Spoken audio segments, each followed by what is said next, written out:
Metro Kia of Madison, Madison's trusted Kia dealer. Stop into Metro Kia on the east side of Madison or metrokiaofmadison.com. Everybody's ego takes a shot on this show. You gotta keep your chill with Jim, Matt, and Molly. I am savage. So you're not special. Jim, if we want to play this game, we can play this game. And I'm just like, oh my God, this guy's going to swing on Jim. He's a complicated fellow. People like me. I don't think so. This is Jim, Matt, and Molly on 100.5 ESPN, the ESPN Wisconsin app, and ESPN Madison on YouTube. We're learning a lot about each other. I think there's a very easy way for fans to blame Matt LaFleur because it is a lot easier to move off of Matt LaFleur than it is Jordan Love. Packer fans calling for the head of Matt LaFleur is some of the dumbest and most insane things I've ever heard. I think there is a Grand Canyon-sized gulf between who's to blame here in Jordan Love and Matt LaFleur, and it's Matt LaFleur. If you don't trust Jordan Love, that's one thing. Guess what? You're now coaching for your job, so you need to prove it's not you and it's him. Broadcasting live from the Everlight Solar Studio in downtown Madison. Alongside Josh DiMaggio, here's Molly Brown.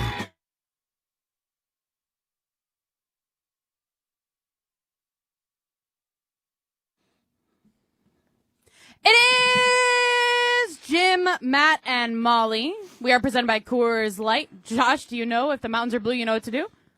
Crush a Coors Light. Say it more confidently, but yes. I had to think twice there. I've heard it plenty of times. I do have the power. I'm Molly Brown alongside Josh DiMaggio. Primetime Ryan Wollersheim is behind the glass in the ESPN Madison Everlight Solar Studios. We are in the Milwaukee studios today. Glad to be joined by you in Milwaukee. It's a very awkward angle that we have going on the ESPN Madison YouTube stream right now, where I'm like looking at the screen and I can see Josh, but if I look to my right, I see Josh, and it's just... I got to figure this out, actually. Maybe I got to move over here this way. I don't know. It's a little uncomfortable, I Ryan. can flip-flop you guys on the YouTube this is stream. better. Okay, well, now we're good. Now you guys... Well, yeah, she just turned, instead of turning her back to me to do it, she just moved to the other side of the desk to face me. See, it was just weird because I couldn't, it wasn't how it looked on the screen. It was how I felt literally how you were oriented.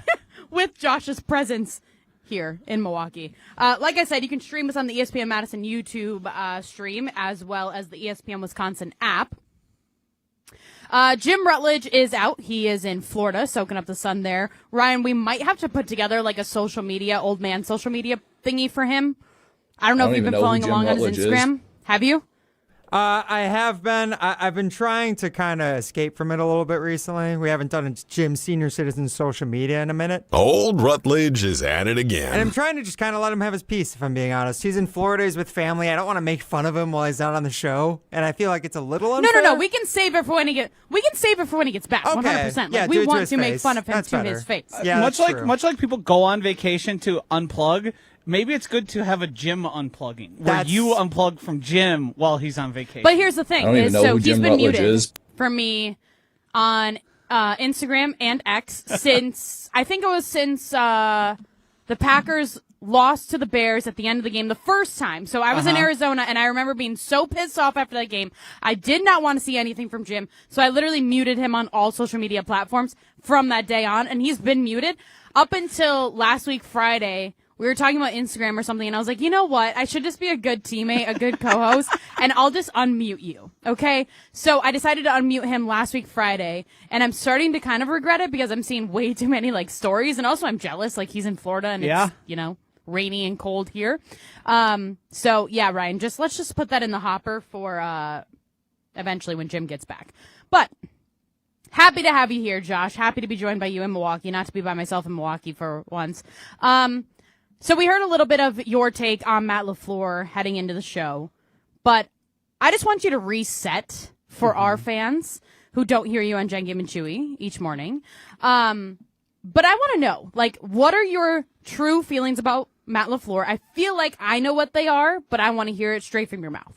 Yeah, I think the Packers have reached their peak with Matt LaFleur. I don't think anything more than an NFC championship is really playing in an NFC championship is really within the realm of what's going to happen with Matt LaFleur. I think it's incredibly unlikely, and history does show it's nearly unprecedented for a coach going into his 8th season to win a Super Bowl with that same team. If you haven't won it by now, it's almost a guarantee you won't win that Super Bowl, and that be it unfair to maybe a head coach. That is the expectation. In 8 years of it now of Matt LaFleur, I feel like we know what we've got. I think he's a good play caller. I think he's a good offensive schemer. I think he can get lost a little bit. I think he prefers to sort of be in charge in moments where it doesn't call for it and then sort of just let things happen. I think his in-game management is among the most poor in all the NFL. The way some of the games went this season, especially late, I think of the Cleveland Browns game as an example. There's many more that happened throughout the course of the season. I think he was a value detractor more than he was a value add this year. And to me, when you're responsible for losses single-handedly, it's time to move on. I do leave a potential for him to go somewhere else, a la an Andy Reid, and have success. Okay. I just don't think it's going to happen in Green Bay because I think a firing would make him reckon and change his ways. And as far as I've seen, it's pretty kumbaya in Green Bay. So, okay, there's a lot to unpack there. So, first off, when Matt LaFleur was hired as the Green Bay Packers head coach, yep, were you happy with the hire? I was happy because I was in favor of anybody from that McVay-Shanahan tree. Mm-hmm. Anybody who was coming from that style of offense and sort of the in vogue style of offense, which still works and still functions as well as it did, maybe not every single season, but I still think that offense is the best way to run and have a team that can sort of win in multiple ways and use different strengths. Mm-hmm. I was in favor of it. I didn't know much about him. I was skeptical, obviously, coming from Tennessee, but you look at the Titans and you go, well, that might just be a matter of the surroundings. So I was in on Matt LaFleur, and I had been throughout the Aaron Rodgers tenure and into the start of the Jordan Love era.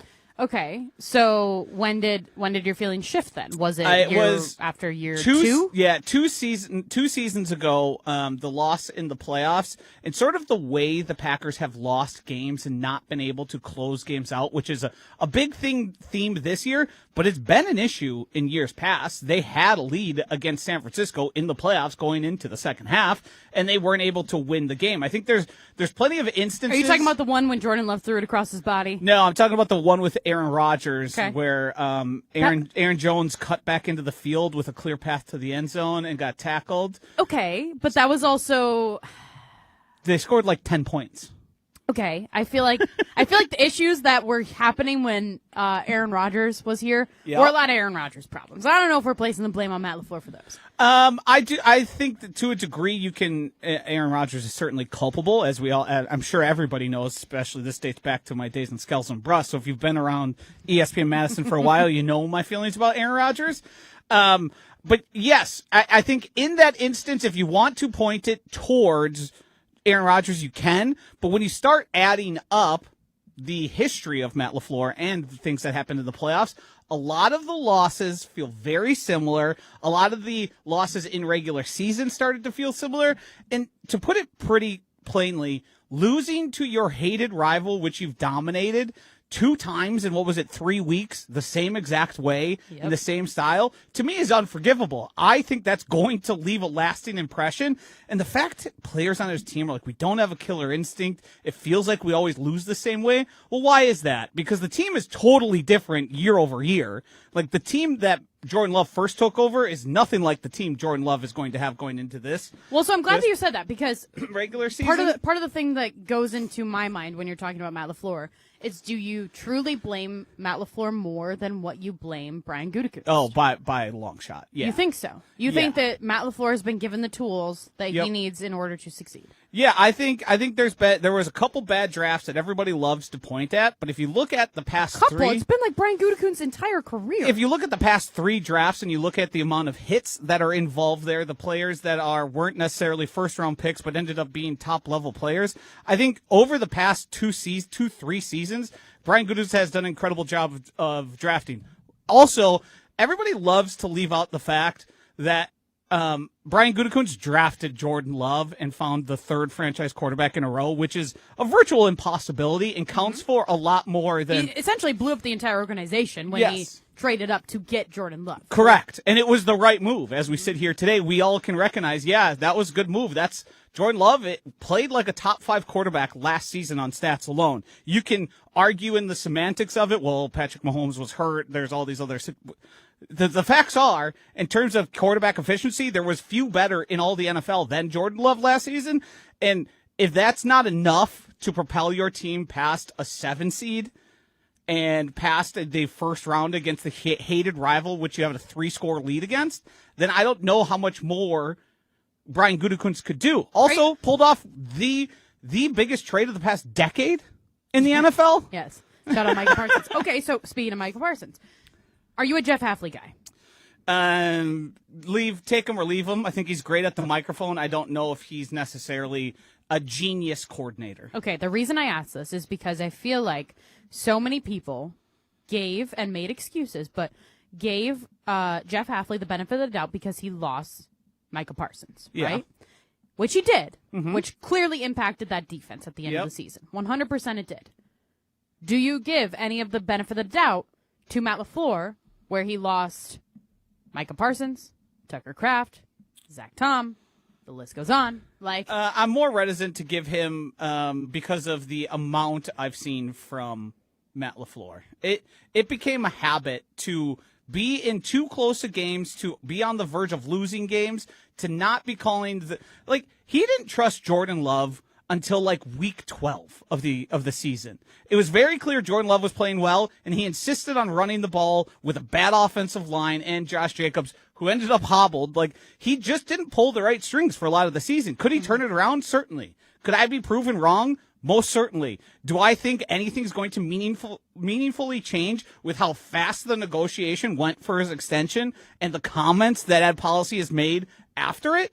I don't think anything's going to change because I don't think he feels pressure. I am excited to get into the comments that Ed Policy had, and I do want to get more into that as we continue our conversation about Matt LaFleur. Chime in on the Carbos Talk and text line. List is more 844-770-3776. Tyler and SP says, yes, I love Josh. Such a better cousin subs than the soggy tuna from yesterday. Donnie in DeForest.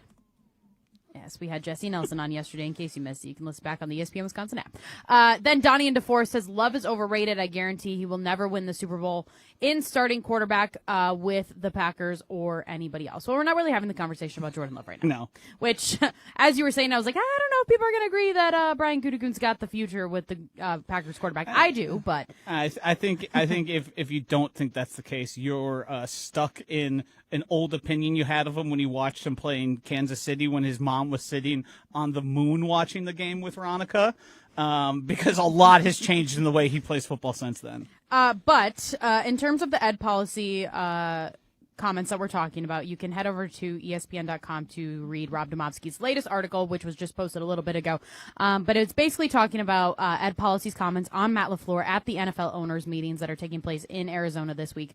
So one of the quotes that first Rob Domofsky has in here, it says, frankly, the fact that I was being asked, is firing him even an option at that point? I was a little bit shocked by that. Then he goes on later in the article and it says, extremely aware of it and I appreciate it and I wouldn't have it any other way. Policy said of the fan reaction towards Matt LaFleur and wanting to have him fired. I mean, the second half of that Chicago game was very disappointing. We were all extremely frustrated. I know the fans are frustrated and I wouldn't want them not to be frustrated. They're very passionate about our team, about our games, and about the outcome of our games. I wouldn't change that, and I did hear quite a bit of it. What are your feelings towards that, Josh? I felt like Ed Policy has been almost dismissive in just how bad the end of the Packers season went. They seem reticent or unwilling to say that, hey, injuries affected some of the outcomes of the games. We lost however many, was it 5 games in a row to end the season? Yep. We lost in embarrassing fashion in 2 of them. The other one was a game unlike we've ever seen with the Baltimore Ravens. 41 points again. I've mentioned this a million times. That was certainly a factor, but to source Matt LaFleur's time with Aaron Rodgers as if it's pertinent to what's happening now, because I mentioned his overall record, and he's one of the best head coaches in terms of win percentage in the NFC. Yep. None of that matters. What matters to me is the past 3 years with the current iteration of the team you've been a 7 seed, snuck into the playoffs, and won 1 playoff game. And that's what matters. And probably only one of the 3 seasons that was an acceptable thing to do, right? Right. The Jordan first Love's season. Yes, that was. Where we were all shocked by what actually ended up happening. And then following that, it had been under delivery in sort of a fantastic fashion in a way that leaves fans disappointed. They were 9-3-1 at some point, and then the wheels fell off in a way that is totally other teams have injuries. That's a thing that happens. They don't all collapse and in a historic fashion. What we watched in the playoff game against the Chicago Bears is unlike anything I've ever seen. And it happened against the worst team it could possibly happen to. And to dismiss that as having no added value and having no meaning, you lost the division to that team, and then you went in the playoffs with a chance to knock them out, and then you lost to them. That's a thing that can't happen in Green Bay. It's called Titletown. The expectations are Super Bowls. Matt LaFleur is on his 8th season. The drought is continuing. What's going to change? He didn't change anybody on his offensive staff other than people getting hired away. He didn't make any meaningful change until his special teams coordinator decided to step away and go to Clemson.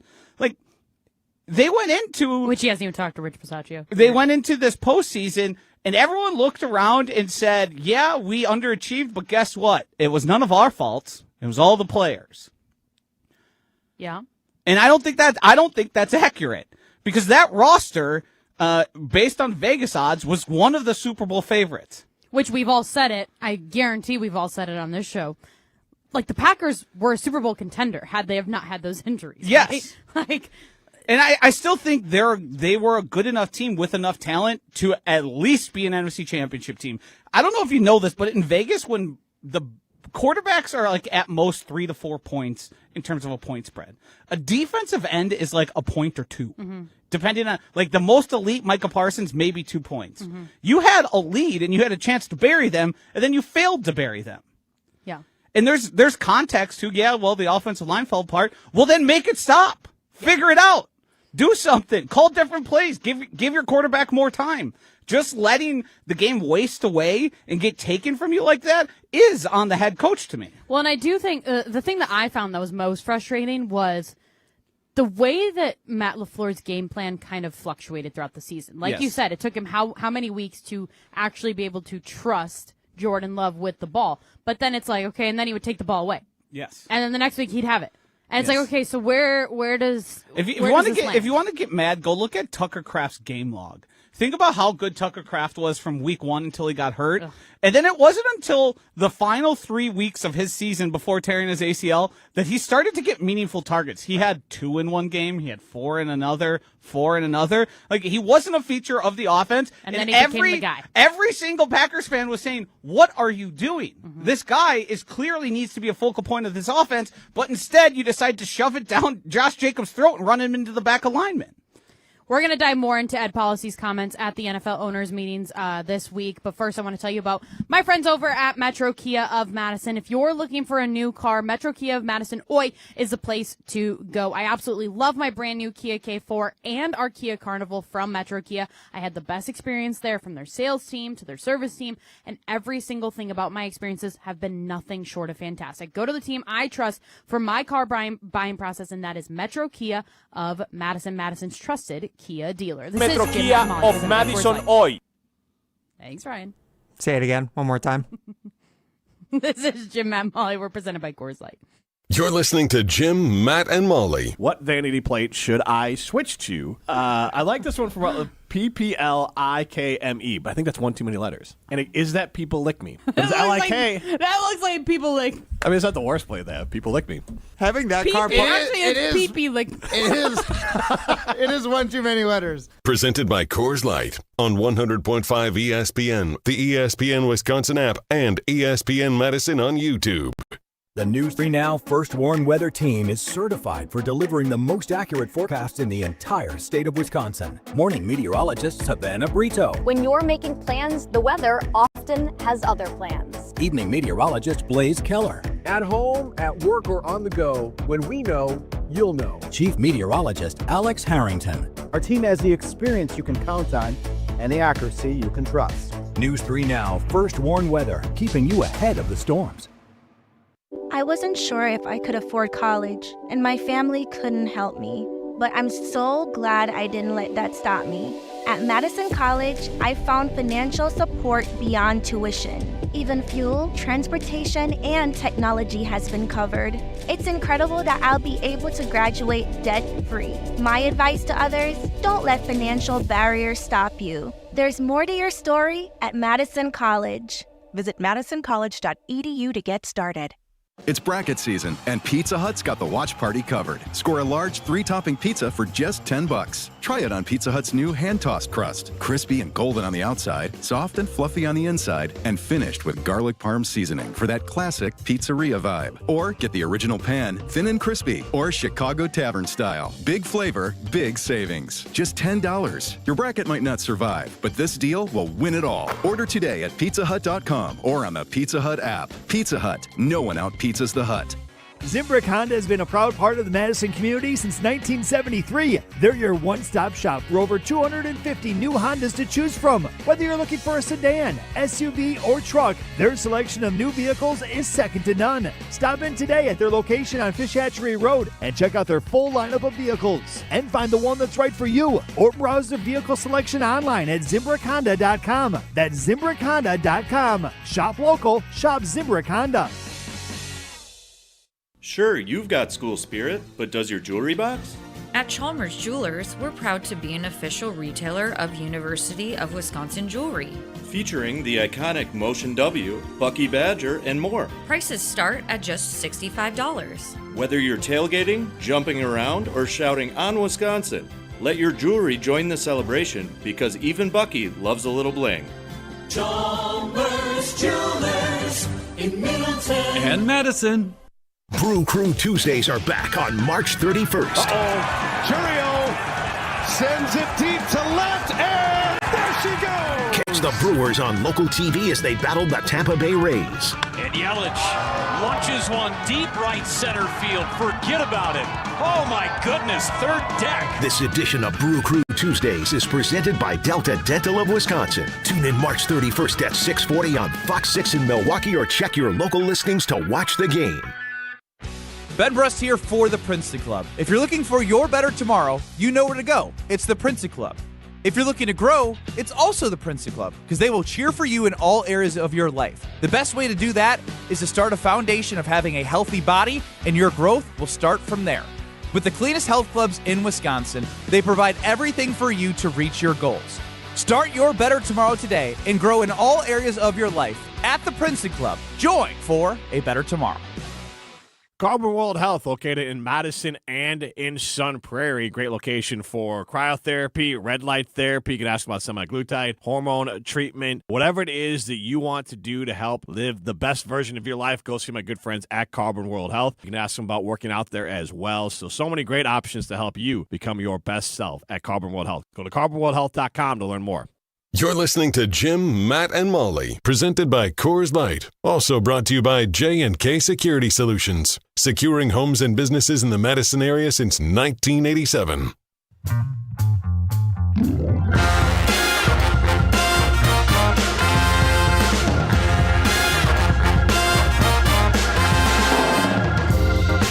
Every week on the Here District podcast, listen to the biggest names in basketball, talk about your favorite team, the Milwaukee Bucks.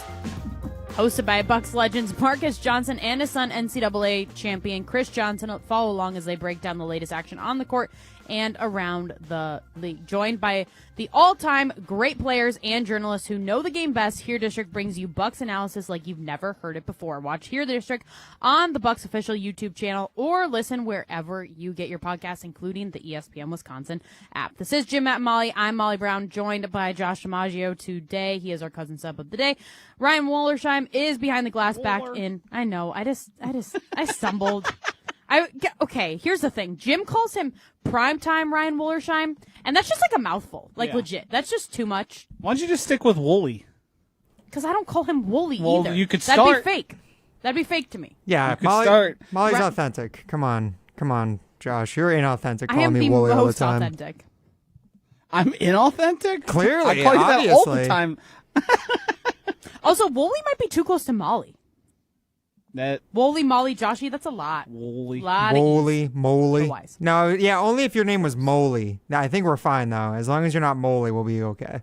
Wooly? What movie am I thinking of right now? What movie am I thinking of? Wooly Moly? Say it. What are you going, Moly? Austin Powers? Is Yes, that what thank it is? you. Yeah. Somebody got it. Ryan, have you seen that movie? Or are you tuned out? I've seen bits and pieces of that movie. I've never seen the full feature. I haven't gotten the full experience. That's Austin Gold Powers. Member, I think. Isn't it Gold Member? I don't know. I have a very bad when it comes to remembering exactly where it's from. For a long time, half of my lexicon was just things said in Superbad, a movie I watched more than any. I love that movie. And even now, like if I go back and watch it, I'll go, oh, that's why I say it like that all the time. Yeah. Because it just became a part of my life. But remembering where it came from, not my strong suit. Oh, see, all of the quotes that you'll hear me say are from like Mean Girls, Legally Blonde. Why are you so obsessed with me? Yep. Yeah. So I get all my pop culture from those. But we were Wooly. quoting. What? Wooly. Come on. I thought we were playing into the bit. No. She really didn't like that. No, you didn't clearly. even say it right, though. Well, no, because you didn't say it right. I was remixing it for the show. Come on. Yeah, it was a remix. Yeah. Mole. Wooly.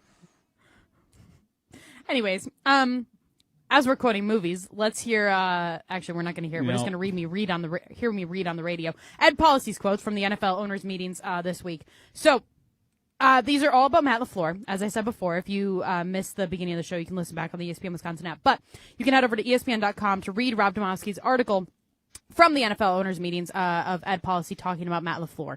So one of the things he says is, quote, "It's never been more clear to me that we have the right people in the right places and that they're all aligned," end quote.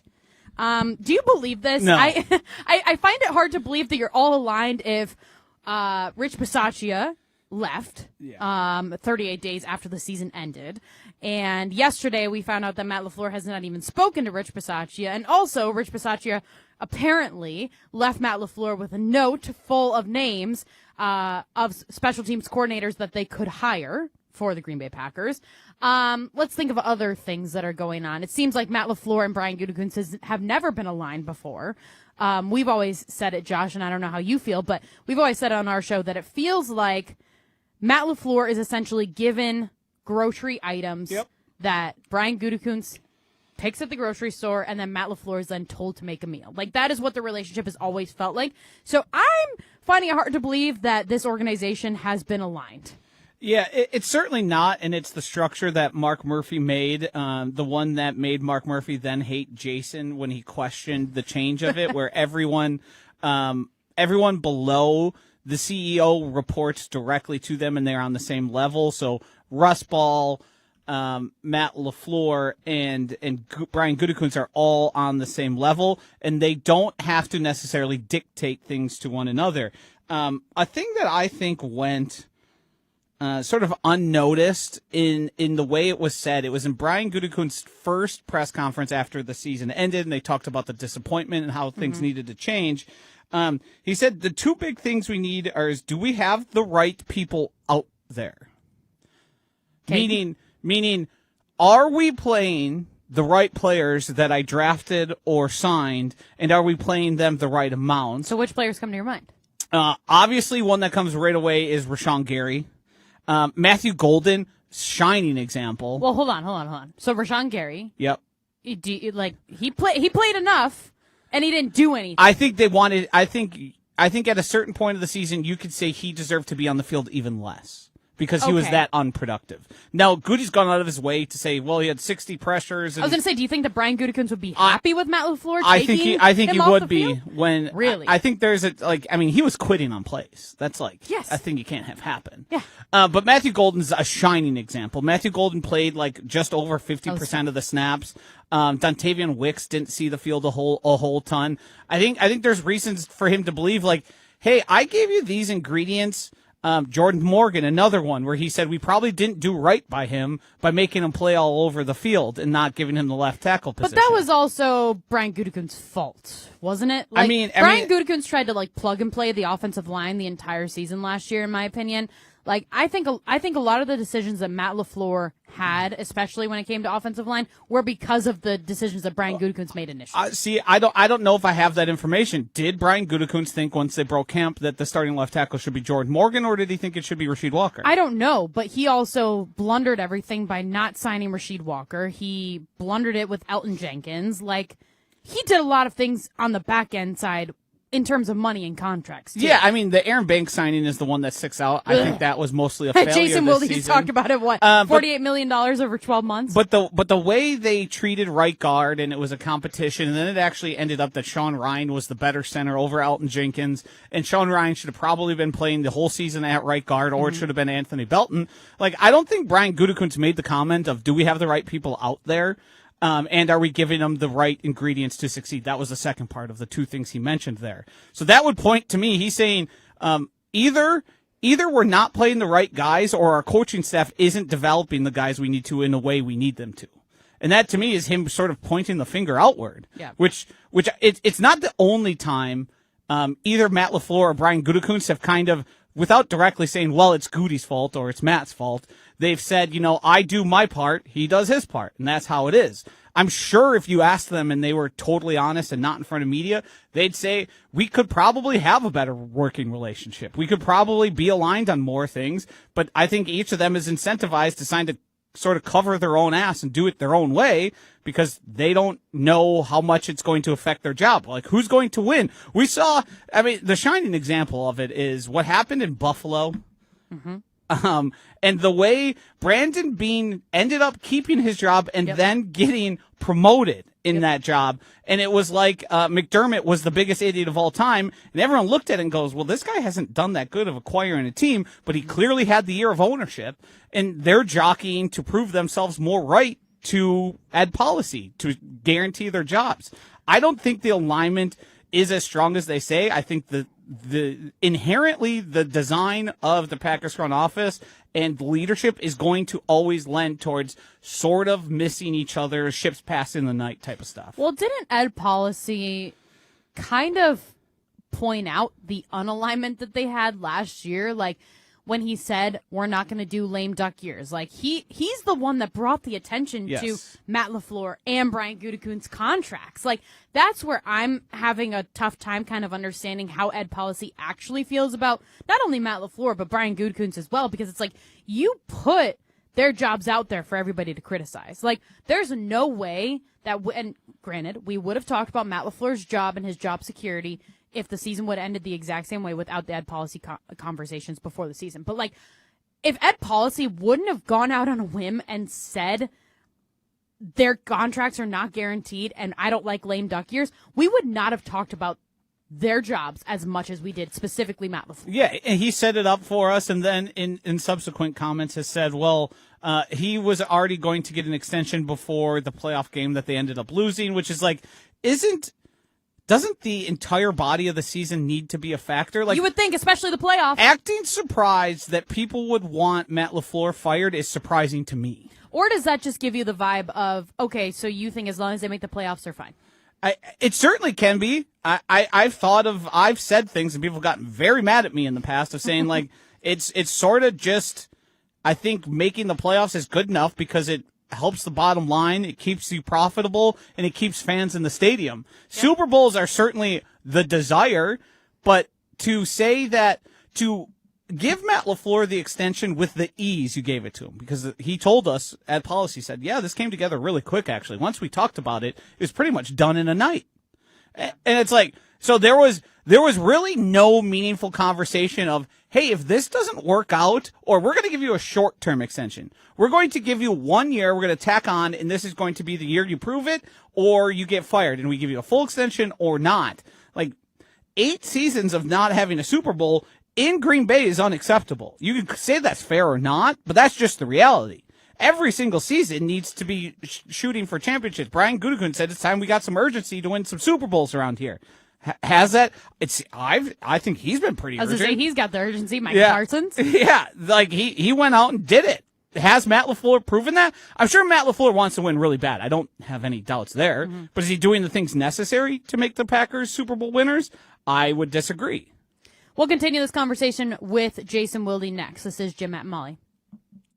You're listening to Jim, Matt, and Molly. Just say you like it. There's nothing cool about the band. It is objectively find not it cool. I find you it cool. like it. Okay, I like it because right. it's cool. It's not cool. It can be cool to Matt. Like, Yeah, things can be no. cool to other people Look, if they're cool to you. I like Star Wars. I He's know it's so nerdy as judgmental. hell. Star Wars so is cool. judgmental. No, it is not. Yes, it is. No, it's not. When Neither I is Star dressed up Trek, in my none of Star it. Wars outfit, It that wasn't was that cool. Presented by Coors Light on 100.5 ESPN, the ESPN Wisconsin app, and ESPN Madison on YouTube. Imagine the peace of mind knowing your home or business is safe 24/7. I'm Jeffrey Beckman, president of J&K Security Solutions, and we provide security you can trust. Serving Madison and southern Wisconsin, J&K Security Solutions offers state-of-the-art home and business security systems tailored to your needs. From video surveillance to home and business automation, to find out how J&K Security can help secure what matters most in your life, visit jksecurity.com. To those who've ever dreamt of their perfect event, those dreams are worthy and they are possible. Hi, it's Jeffrey from Celebrations Entertainment. With hard work, passion, and great music, we will make your event dreams a reality. Every event is a labor of love, with one-on-one planning, customization, and flawless execution. Bringing your event to life is what we do. For a fun, memorable event, visit celebrationsentertainment.com. That's celebrationsentertainment.com. Here's the thing. Buying jewelry should feel good. Not rushed, not pressured, and definitely not final if it's not right. That's why at Condon Jewelers you can exchange your purchase so you actually end up with what you really want. And when it comes to value, Condon Jewelers offers some of the best prices in the area without sacrificing quality, service, or trust. So whether you're celebrating a big moment or just treating yourself, you can shop confidently knowing they've got your back. Condon Jewelers, the jeweler on the east side, the jeweler on your side.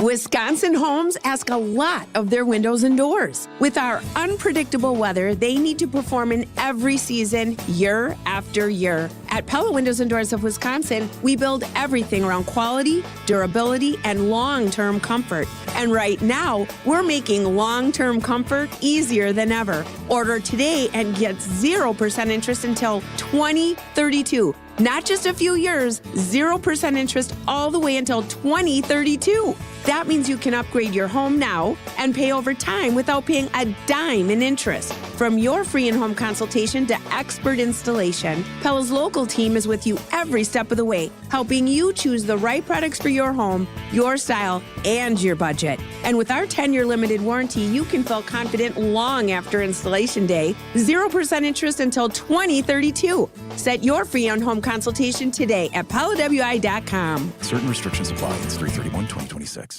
Running a business means wearing multiple hats. So if you're like me, you probably started out using your personal phone, taking client calls and texts nonstop. As my business grew, I needed something smarter. That's when I switched to Quo, the #1 business phone system. Quo works right on your phone or computer. No carrying 2 phones, no clunky landline, just one easy app you can try for free. Your team can share one number and handle calls and texts together like a shared inbox. Any teammate can jump into the conversation so customers get faster responses. And Quo's AI assistant summarizes your calls and responds to customers 24/7, so you never miss a lead or opportunity. All this starts at just $15 a month. That's basically 2 coffees. You can even keep your current business phone number. Find out why 90,000 businesses trust Quo. No missed calls, no missed customers. Try Quo for free at quo.com/sports. That's quo.com/sports to try Quo free. QUO.com/SPORTS. At Carbon World Health, feeling your best isn't a luxury, it's a lifestyle. From advanced aesthetics and rejuvenating med spa treatments to personalized wellness care, everything there is designed around you. Whether you're refreshing your look, boosting your confidence, or investing in total body wellness, Carbon World Health combines medical expertise with a spa-like experience you'll love. Discover the med spa Sun Prairie is talking about. Book your consultation today at Carbon World Health, where wellness meets results. Jason Wilde on Jim, Matt, and Molly is brought to you by News 3 Now. Jason Wilde, The best green and gold coverage from the best in the business. Jason, can I ask of you? 3-time Wisconsin Sports Writer of the Year. Yeah. This has been the best segment I've ever done on this show, and I've really done very little. Molly said it best. I said fart in the bathtub. She said gross. I love Matt Hamilton. You are 1,000,000% right, Jim. That should be a drop, too. Thank you. Dynamite drop in, my guy. Thank you. Jason Wilde is on Jim, Matt, and Molly. What's up with that? What's up with that? What's up with that? This is Jim, Matt, and Molly. I'm Molly Brown, joined by Josh DiMaggio here in Milwaukee. We are presented by Coors Light. Primetime Ryan Wollersheim, Wooly, behind the glass in the ESPN Madison Everlight Solar Studios. Ryan, the psychedelic advisor, chimed in on the Carbless Talk and text line. List is more, 844-770-3776.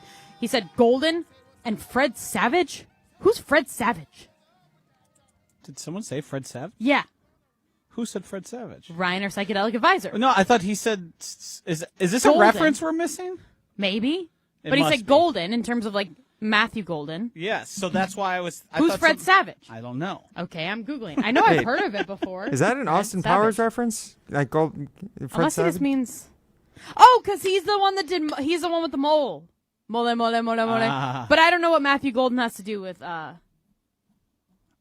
I'll say We're out this. of my depth here. Jason Wilde has some very distinct thoughts on this. Jason, why don't you go ahead and chime in on the conversation?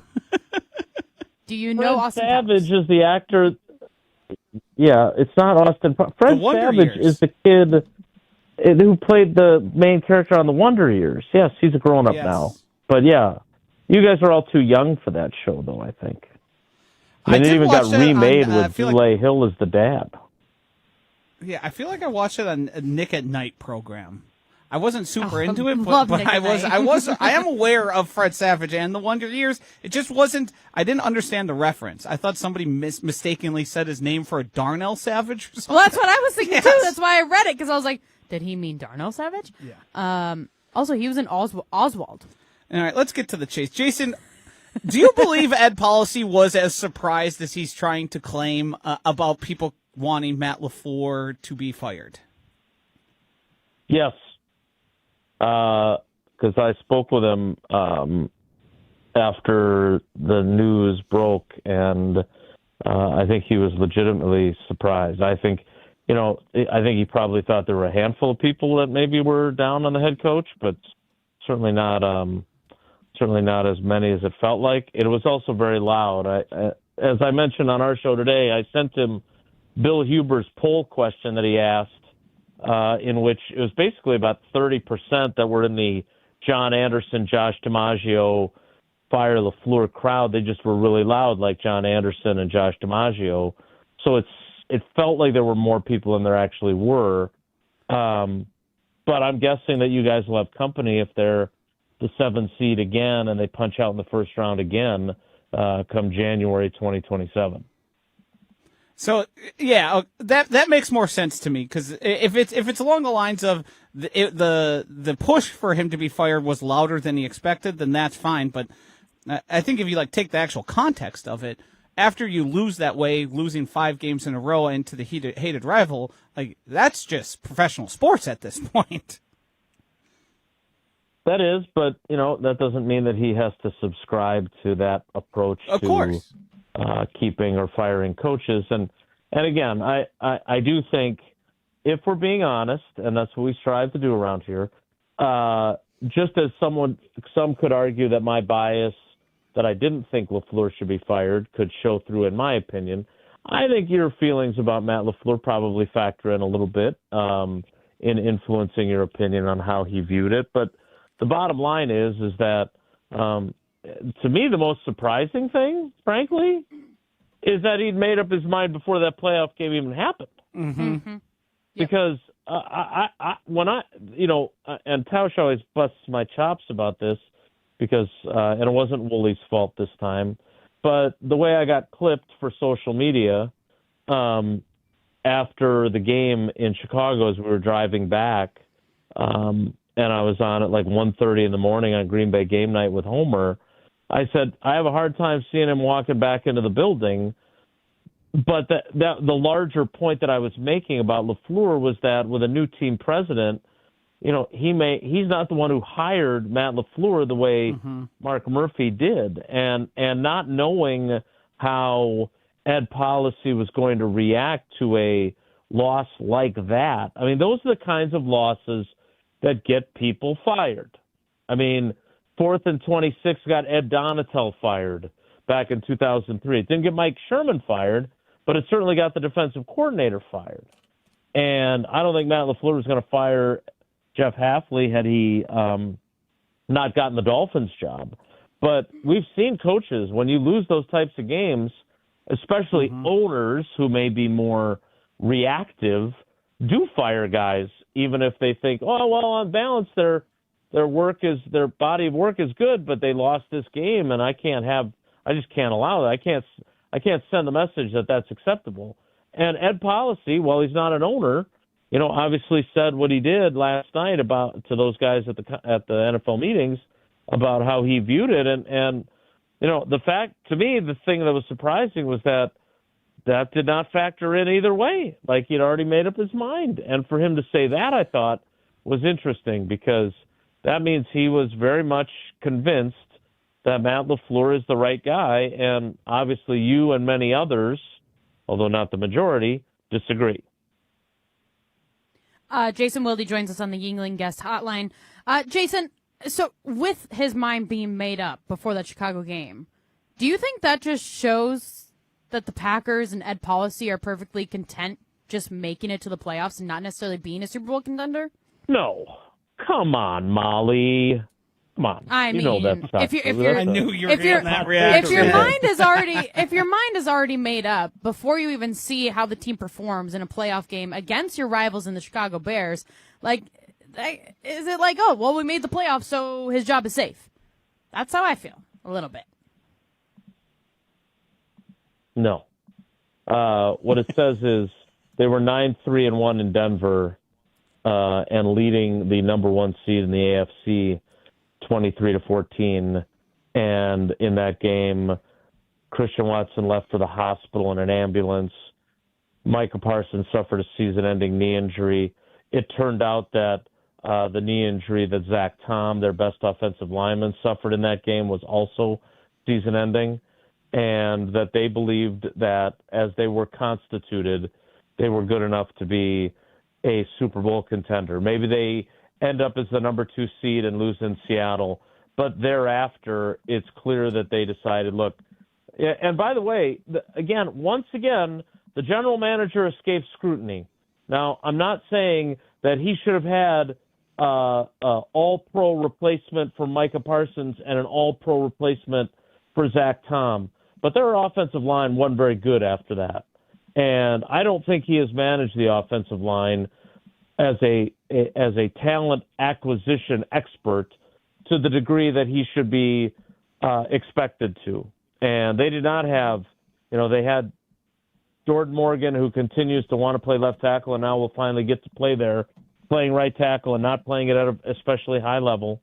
I'm sorry, but I think what it says to me is that they felt like they had a Super Bowl team. Those injuries were to major pieces for them. They lost Tucker Kraft earlier in the year, and they believed that they had a good enough team, and what happened to them to end the season was not because of coaching negligence or malpractice.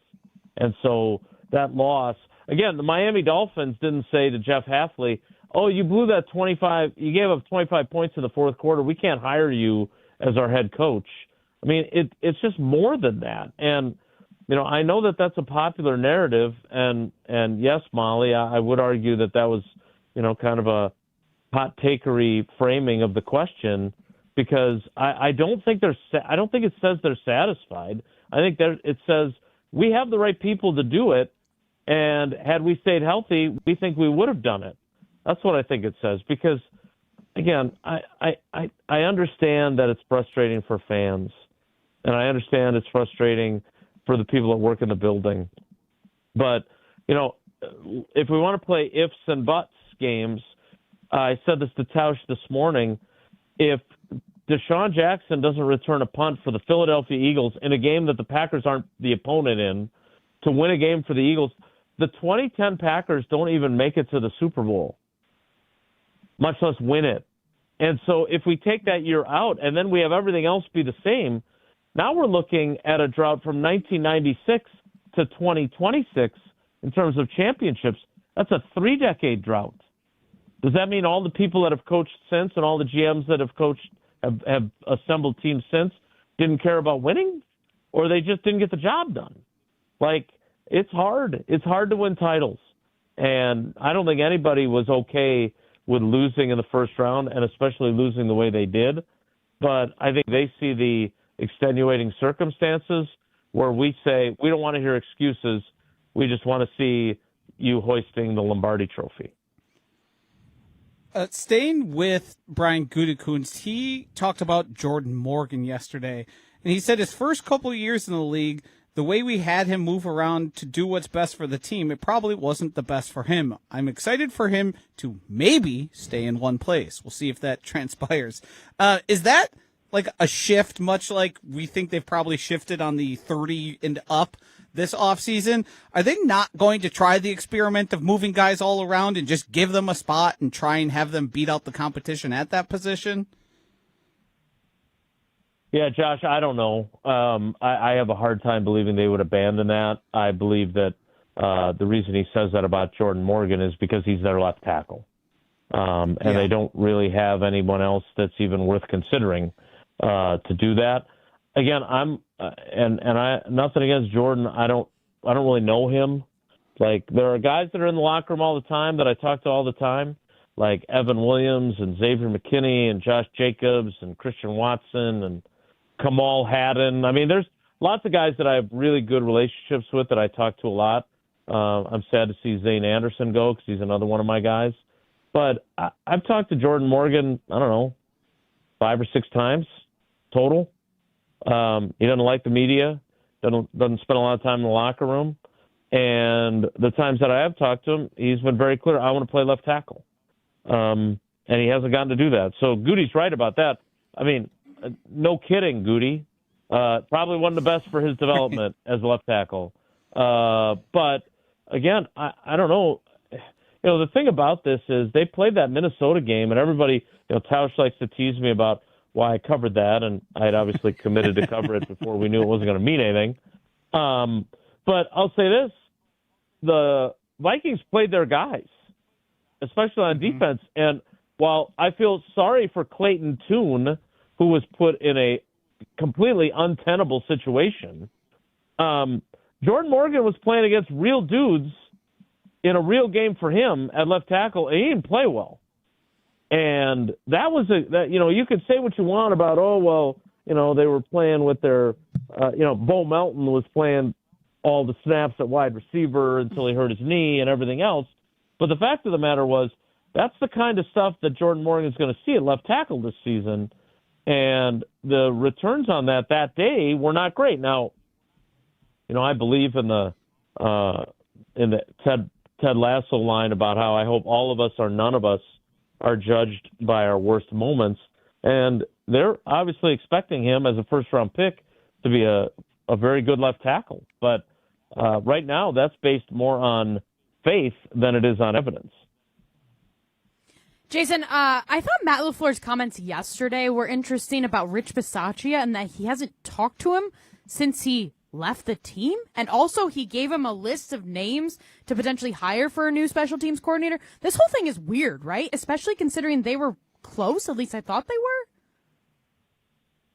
Yeah, it's very weird. It's a very good question. Are you mad at me for getting after you for your hot takery? Are you mad at me now? No, not at all. Not at all. I'm more still upset that you haven't eaten a Big Mac, are. but that's just another point. No, that's never going to, and I can guarantee you that's not going to change. Look, it is weird, right? And so there's a couple of possibilities here, right? I mean, one is that Matt LaFleur really didn't give a damn that he was leaving, right? Now, I don't have any evidence to prove that, but, to your point, I'm as guilty as this as anybody because, Tausch was making jokes because of what I had said to him about how vital Bisaccia was to the culture that he should just be the culture coordinator and get somebody else to coach special teams. Like, I was told that by like multiple people, including Matt LaFleur. So I said it in press conferences, both he and Goody. Mm-hmm. Right, and they were both expecting him back, and for Matt LaFleur to the quote was something to the effect of he did not have a direct conversation with Bisaccia about why he left, and I said, isn't that the first question you ask? Is why? And so were they passing notes? If it wasn't right, like I don't understand if here's the problem. Okay, let's take this as kind of a if A then B kind of equation. If you think that if A, you think he's vital to your team's culture, right, and he has improved, and B, he has improved your special teams, and C, you were expecting him to be coming back, and then D, he tells you after 38 days after the season ended, no, I'm going to step down and I'm going to go pursue other interests, then E, don't you want to know why? Like, that was the part. And so if he didn't want to know why, then that leads to me to ask, because this is what I do, well, why didn't you want to know why? Right?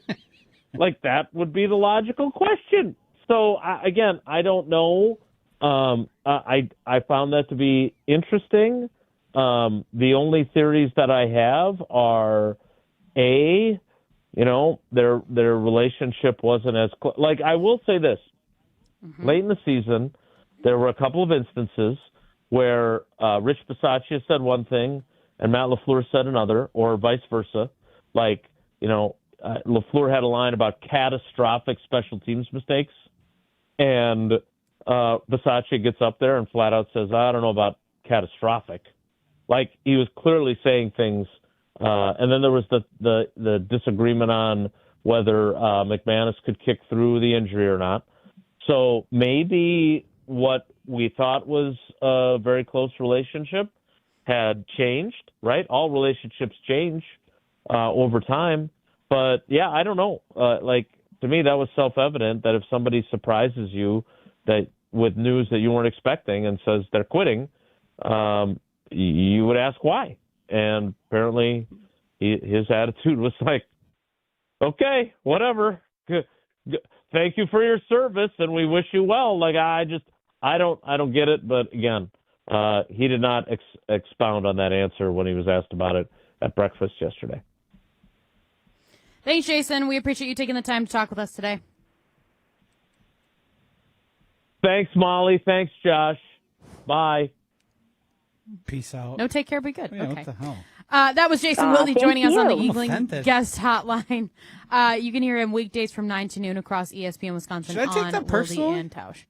That might have been the first time he's ever not said, take care, be good.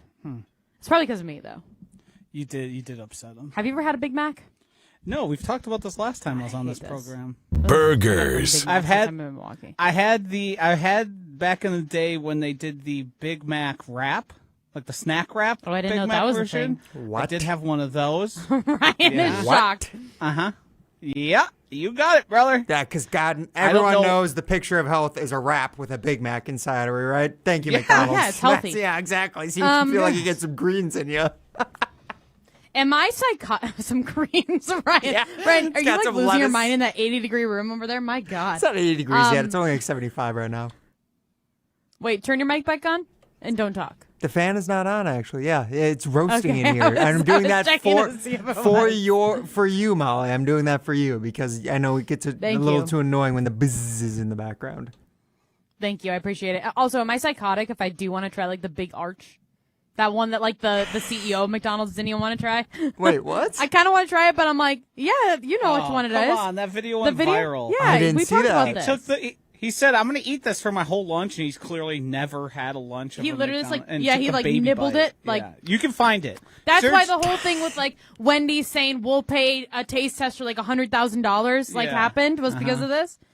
Ryan, Google McDonald's CEO and Big Arch Booger. You'll see the video in 60 seconds. Yeah, I'm sure it's there. What, It's just, what type of internet are you on? I'm not on the fast food wars It's internet. on Mom Talk. Yeah, the fast food tabloids or whatever you guys are caught up on. I don't know what Twitter accounts you guys follow. There was news stories written about Yeah, this was like 3 weeks read ago, the too, by the news? way. So like, Okay, well, I might have been gone. I don't know.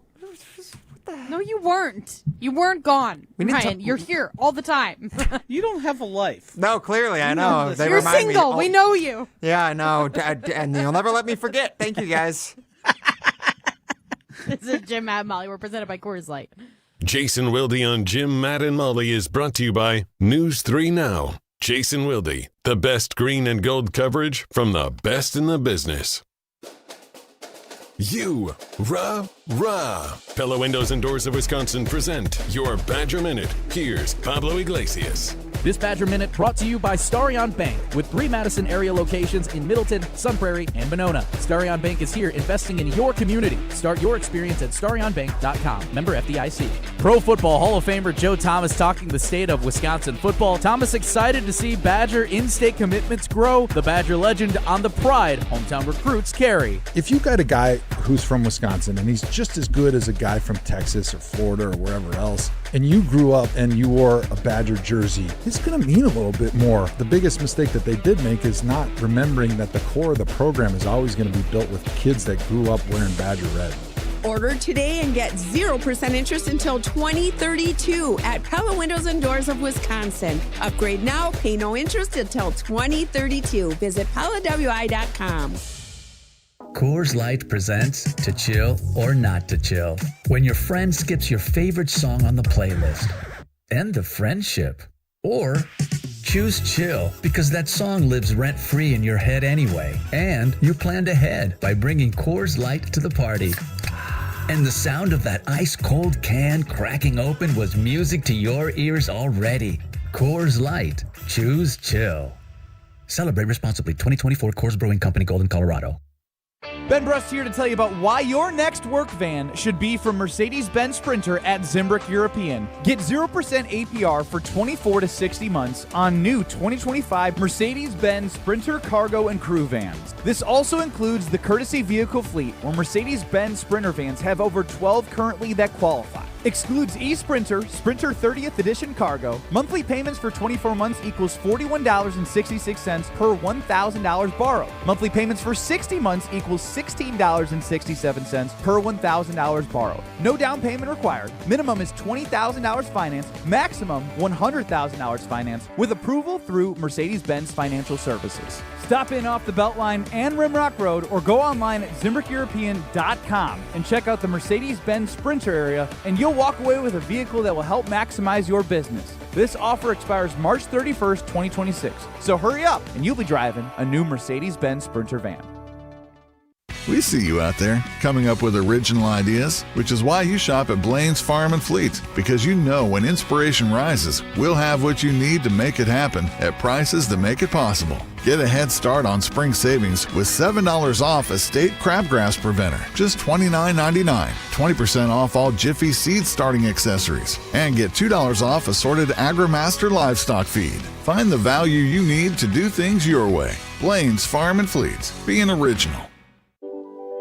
I worried that I couldn't work a full-time job and still have time for college. But I'm so glad I didn't let that stop me. At Madison College, I found my stride. My classes are flexible and hands-on, and I walk on campus feeling inspired. My advice to others? Make your dreams a reality. There's more to your story at Madison College. Visit madisoncollege.edu to get started. Ben Brust here for the Princeton Club. If you're looking for your better tomorrow, you know where to go. It's the Princeton Club. If you're looking to grow, it's also the Princeton Club, because they will cheer for you in all areas of your life. The best way to do that is to start a foundation of having a healthy body, and your growth will start from there.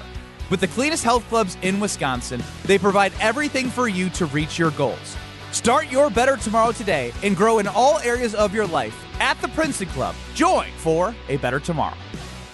Hey, it's Kelly Sheffield, Wisconsin Badgers volleyball head coach. You're listening to 100.5 ESPN, WTLX, Monona, Madison, a good Karma Brands radio station. Brought Broadcasting live from the Everlight Solar Studio, this is your Metro Kia of Madison Sports Center. Good afternoon, Madison. I'm Ryan Wollersheim, and this is your Sports and Update brought to you by The Jump Around, a Badgers dedicated show. Tune in to Jim Rutledge and Pablo Iglesias every Thursday at 12:30 on the ESPN Madison YouTube channel for all things Wisconsin Badgers. Then earlier today, Jeff Levering joined Jen, Gabe, and Chewy to talk about the Brewers reportedly agreeing to a new big deal for one of their top minor league prospects, as they have reportedly signed shortstop Cooper Pratt to an 8-year, $51 million deal. Here's what Jeff had to say about the signing on Jen, Gabe, and Chewy this morning. The Brewers are doing what they can to lock up their young talent as early as possible. I think the Jackson Chourio deal set that precedent in motion. 8 years, $82 million. Then you get this deal with Cooper Pratt that buys him out of his arbitration years. It's just a smart baseball move. And for a guy who likes being in the Brewers organization and wants to be here for a long time, it does put some pressure on the Brewers to get him to the big leagues maybe quicker. But at the same time, I think this kid's ready for it. Listen back to Jeff's full appearance available on the ESPN Wisconsin app. And then also tune in tonight as the Brewers are back at it against the Tampa Bay Rays. Big Woo Brandon Woodruff is scheduled to make his season debut tonight, 6:40 p.m. first pitch right here on 1.5. Metro ESPN. Kia of Madison, Madison's trusted Kia dealer. Stop into Metro Kia on the east side of Madison or metrokiaofmadison.com. Everybody's ego takes a shot on this show. You gotta keep your chill with Jim, Matt, and Molly. I am savage. So you're not special. Jim, if we want to play this game, we can play this game. And I'm just like, oh my God, this guy's going to swing on Jim. He's a complicated fellow. People like me. I don't think so. This is Jim, Matt, and Molly on 100.5 ESPN, the ESPN Wisconsin app, and ESPN Madison on YouTube. We're learning a lot about each other. I think there's a very easy way for fans to blame Matt LaFleur because it is a lot easier to move off of Matt LaFleur than it is Jordan Love. Packer fans calling for the head of Matt LaFleur is some of the dumbest and most insane things I've ever heard. I think there is a Grand Canyon-sized gulf between who's to blame here in Jordan Love and Matt LaFleur, and it's Matt LaFleur. If you don't trust Jordan Love, that's one thing. Guess what? You're now coaching for your job, so you need to prove it's not you and it's him. Broadcasting live from the Everlight Solar Studio in downtown Madison. Alongside Josh DiMaggio, here's Molly Brown.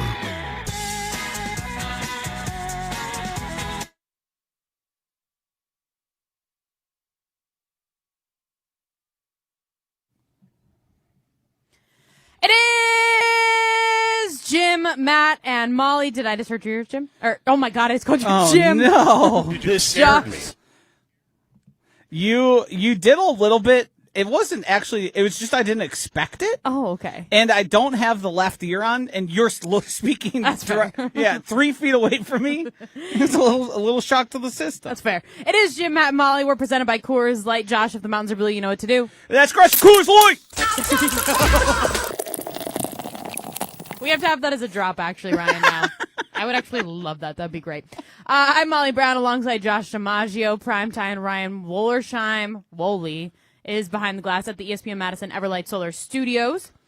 Remember, you can always stream us on the ESPN Madison YouTube stream, as well as listen to us on the ESPN Wisconsin app. And you can chime into our show. On the Carbons Talking text line, Liz is more, 844-770-3776. We've been talking a lot of football today, a lot of ed policy, a lot of Matt LaFleur, some Rich Bisaccia. Now I want to get into baseball, my favorite sport, as you guys all know. I love baseball. We are the home for Milwaukee Brewers baseball here on 100.5 ESPN Madison. Is there a Brewers game today? I don't know. Yes. Who do they play? Somebody wasn't listening to the Tampa Sports Bay Center Rays. update. Yep. There you go. Brandon Woodruff on the bump. Oh, on Big the bump. Woo. Yeah, that's what baseball people say. Yeah, pimp it too, right? Pimp it. Oh God, Yeah, pimp a home run. Yeah, I taught Molly that word yesterday during the show.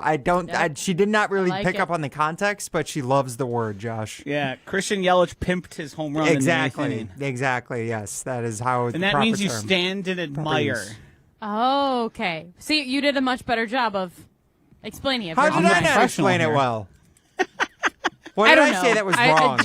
I think yesterday, once you said pimp, I just blacked out. Yeah, I know. I could tell. I could tell. You were like, Yeah. your mind was blown as soon as I said it. You just couldn't Yeah. believe what was I was happening. like, wow, am I interested in baseball now? Like, what is happening? But Josh, you said that there's something that might make me interested in baseball. Yes. What is it? So starting this season, the MLB has made what I would call one of the single best rule changes in like the past 30, 40 years of sports as a whole. They advented the ABS challenge system. Okay. So that is where a player, a hitter, a catcher, or a pitcher can disagree with the strike or ball call that the umpire makes. Now, to add to that factor, what they've done is turn it into, do you know how tennis does their reviews of, like, was it in or out, where it's like a ball comes in and then it shows like an exact mark on the ground for everyone to see. They show it on the broadcast and they show it in the stadium. Oh, like, okay, cool. In tennis, they even like clap for it when it's coming and then they cheer based on the results, based on who you're rooting for. And this system that baseball has adopted has worked so well in the first weekend. There's been multiple storylines of like incredible things happening, and I sent Wooly the audio that we'll get to here in a bit from Eugenio Suarez. Eugenio Suarez.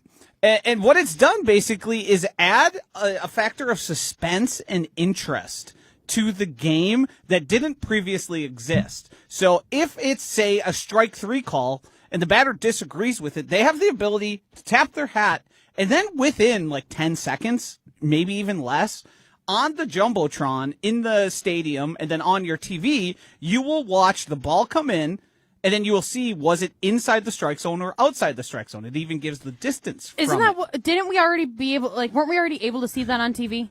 No. Where the zone was? So what we had was a simpler version that they put on screens just so fans watching from the TV could get a rough idea where the strike zone was. Right. You know how they say in the NFL, the yellow line isn't exactly... Yeah.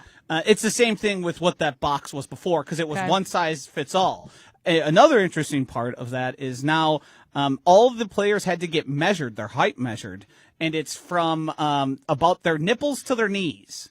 And as you know, in Aaron Judge, that distance is a lot bigger than Jose Altuve or Sal Frelick, to bring it here more locally. So a lot of guys lost a lot of inches in height. Wouldn't be the first time, am I right? Exactly. I mean, if we're being honest, Ryan, we literally measured Jim on the show like a couple weeks ago because he said that he was 6 feet tall and he ended up being like, what, 5'10"? I don't know. I don't know why he put himself in that position. I think he was 5'10". Yeah, no, he was. Yeah. I don't know why he lied. Like Matt didn't have a tape measure in the studio with him. Yeah. I think he just thought that we were like both going to be too lazy to actually measure him. The awesome thing about ABS is it's almost like game showy. It's a game within a game that's already happening. It adds a suspense factor that, frankly, I didn't anticipate. I thought it was just going to be, ball or strike, and we're going to move on. And what happened this weekend was one of the cooler things, and I imagine this is going to happen more. Wooly, do you have the sound ready? I do. So this is the first pitch. Eugenio Suarez is in a situation where the umpire has called him out on a strike 3. And this is what happens. Got him looking, challenge, immediate tap of the helmet. The Reds runners all hold. Batter's challenging the pitch. ABS powered by T-Mobile. That's out of the zone. The AB continues. So that was all real time. That was all one consecutive clip. That you heard the ball hit the mitt. The player tap his helmet, and then the ABS went up there. And you heard the crowd's reaction because he gets to stay up there. The very next pitch, this happens. Now the 2-2. Called strike 3, tap the helmet again. He says it's off the plate away. Batter's challenging the pitch. Here we go.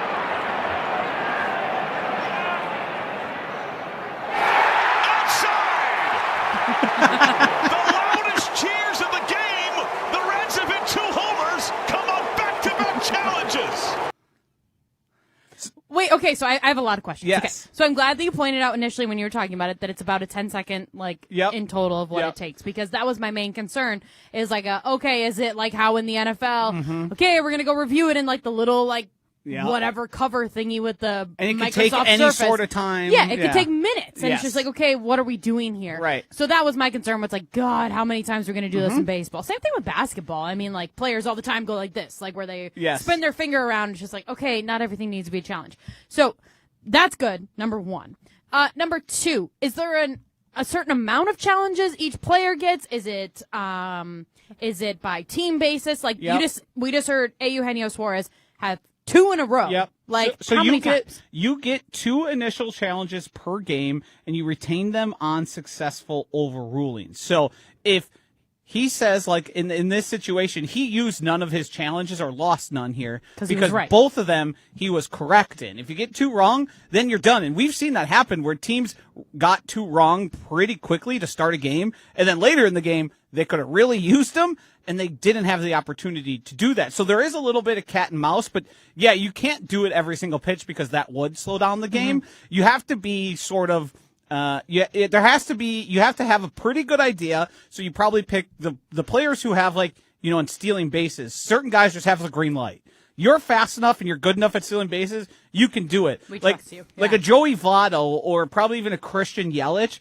They know the zone so well, they probably have the right to do it whenever. And then it's at bat by at bat, player by player. There was an example in last night's game. William Contreras did it almost immediately after a pitch. I think it was on a 1-1 count, and he immediately just tapped his head. He knew it was a strike. And then they reviewed it, and it was like basically like a millimeter of the ball caught the zone. But that's how good the eye of the catcher and some of those batters are. Yeah, so there's definitely guys you trust more than others. So there is a game inside a game to doing that and using them at the right time. So can a catcher do it, vice versa? Yes. So if they say, "Oh, that was a ball," but you're like, "No, that was a strike." 100%, and that's happened a lot. That's because obviously the 2 people are going to know the best are the people who are closest to it that are disagreeing with the ump. It's added something, and the pitch clock, which sped up games to a degree that I didn't think was possible. And now this ABS thing has really made baseball really intriguing and a much better watch experience than the time probably you stopped watching. When games would drag on forever, there would be pitcher after pitcher, pitching change constantly. Some guys would come in for 1 hitter. Now there's a 3-batter minimum that you have to if you get brought into a game. Like they've done enough things that I think the popularity and the intrigue of people is really gaining to a really fun factor. And this added little game inside the game that everybody's rooting for and losing their minds over, because if it's a big moment, like how many strike threes have we seen that have ended a rally or ended an inning and you go, well, that's not fair. Yeah. Now you have the opportunity to tell that guy that you're mad at for being off on the strike zone, you got it wrong, and guess what? I get first base or I get another pitch here. Right. So, Ryan, you went to a game over the weekend. Was there any of this ABS, abs, whatever it's called, involved? It's just the acronym. I'm going to call it ABS. abs. Okay. Also, there's like an ABS system like on your car. I swear to God, like my anti-lock old, brakes. Yeah, my old car. I feel like when it got stuck in the snow or something. Now. Oh my gosh! Like I couldn't get out because of the abs. Wait, why is it abs? Like I'm not kidding. Anti-lock, shouldn't that be albs? What are we doing here? I think anti-lock is one word. That doesn't make sense. Anti-lock brake system. I don't like that. Yeah. I don't like that. Well, either way, in the game that I went to on Saturday night, I couldn't remember any specific ABS challenges. The Brewers got up pretty big. You had that many Coors Lights or what? Look, the Brewers were up pretty big at the beginning, and I was there with a few friends. We might have been on the tailgate. What did you say? You ate a game. burrito that wasn't very good? It was okay. I might have had it could have just been one bad burrito. I don't want to disparage the burritos at AmFam Field. The churro, amazing. Absolutely amazing. But I do not remember any specific ABS challenges. Though I will say, Josh, to what you're adding, is the fact that in baseball, I think that is probably the sport where the referees get the most hate as well. And the fact that now players and coaches and fans get the satisfaction of proving them wrong. In that clip that we played too, we should also mention that the umpire who was doing that was C.B. Buckner, who, Molly, you don't know who that is, but every baseball fan knows that name because his name is like lower than dirt with baseball fans. Wait, is he the one? Hold on. I probably do know who he is. Let me just look up a picture. In that game where he got back-to-back strike calls wrong, he got 26 ball and strike calls wrong in that game alone, which is notorious. Really, the interesting thing, and I'm stealing this from Jeff Passan, what he said is, and what's been interesting is the degree and how close many of the good umpires are with their ball and strike calls. Like, a lot of times, the distance between a ball and strike is like within 1 inch that's being challenged. Sometimes, like, just the very edge of the ball is clipping the zone, and that counts as a strike because any part of the ball in the zone is considered a strike. Like, what it's really done to me is showed just how damn good most of these umpires are at their job. So that leads me into another question I have about this. Is there a fear that this is just going to replace umpires altogether? I think people have said that, and they think it would be better. I don't think so. I think the interplay and the cat and mouse game and the sort of suspense of is it a ball, is it a strike, is so good that trying to change it would be a mistake. Like, just going fully automated doesn't add the factor of you get to stick it in CB Buckner's face as you're standing in the box. Like, you tried to call me out twice. Guess what? I'm taking first base now. Like, that to me, I just can't see that changing because it has worked that well. I thought for a long time I was in favor of getting rid of and just going fully automated. And then I saw it in practice and my tune totally changed. It's added something to the game that I didn't expect technology to do. I expected it to be like, oh, we're just going to be more precise. We're going to add it. But it's the suspense and the added factor in the game has been such a home run. There's no reason to get rid of that guy behind the plate. Do you know where this would be really good? Just thinking of like other sports, volleyball. Now we're obviously the home for Wisconsin volleyball, but like if you ever watch on TV, the amount of, I swear to God, I've watched like Wisconsin volleyball games and Kelly Sheffield has like 15 challenges and I've been to games in real life. Yeah. And I'm like, how does he have this many challenges left, but he keeps winning? But like, that's definitely, I mean, same thing as tennis, but like I could see that being like a sport that goes to too. I think the problem with that is the infrastructure. Like, the MLB has access to these stadiums to put cameras, and like, a lot of these colleges aren't going to have the resources, and we all know the NCAA. We can't trust them to do anything the right way. And True. And I can't trust Wisconsin with money either, so. I have to get my daily shot in at Chris McIntosh. For no, that's all I got to do. Totally fair. We've got a lot to get into, so we still got throwing stones ahead, and some more Packers talk. That's all coming up next. This is Jim, Matt, and Molly, presented by Coors Light. You're listening to Jim, Matt, and Molly. Okay, Jim, the phone's on. Say your take now about Jordan Love and Matt LaFleur. Nope, that's a photo. That's a photo, not a video. League sources are telling me that Jim Rutledge needs to hold his phone further back. League sources tell me you guys need to learn to listen. Presented by Coors Light on 100.5 ESPN, the ESPN Wisconsin app, and ESPN Madison on YouTube. It's well known that the boss at the exteriors company is a perfectionist. It's a gift. He not only oversees every job, he inspects each aspect of the operation to get to the root of what your project will actually need to be long-lasting. Call 960-ROOF. Oh, he's proud of all the reviews. What can I say? Take a look. The Exteriors Company, built for Wisconsin, backed by expertise. At J&K Security Solutions, protecting your home or business is more than just the priority. It's what we do. I'm President Jeffrey Beckman. Since 1987, J&K Security Solutions has been committed to providing Madison and southern Wisconsin with dependable security solutions. Whether it's security, fire, or the latest automation solutions, go to jksecurity.com to see how J&K can help keep your home or business secure. Get protected now at jksecurity.com. Good Karma Brands is proud to be an equal opportunity employer, providing equal employment, development, and advancement opportunities to all teammates and applicants. To learn more about careers with us, please send an email to talentacquisition@goodkarmabrands.com. That's talentacquisition@goodkarmabrands.com. Condon Jewelers, the jeweler on the east side, the jeweler on your side. When you see Diamond Jim, you can count on him to be on your side. Selection beyond compare with on-site repair, so you can wear your jewelry with pride. Condon Jewelers, the jeweler on the east side, the jeweler on your side. Matt Hamilton here for Leinekugels, the craft beer that showcases a commitment to tradition and quality, founded in 1867 in Chippewa Falls, Wisconsin. No matter where I'm at, on the ice, on my boat, or if I'm just watching the big game, I always have a Leine's in my hand. Whether it's the refreshing summer shandy, the smooth honey vice, or my personal favorite, the juicy peach, there's a delicious flavor for every moment. Pick it up wherever you get delicious beer, but remember, you gotta be 21 years or older to enjoy. Planning for your financial future shouldn't feel overwhelming. I'm Brian from Canopy Wealth Management, and I believe your financial plan should be as unique as you are. Whether you're a details person or you prefer the simplified view, we've got you covered.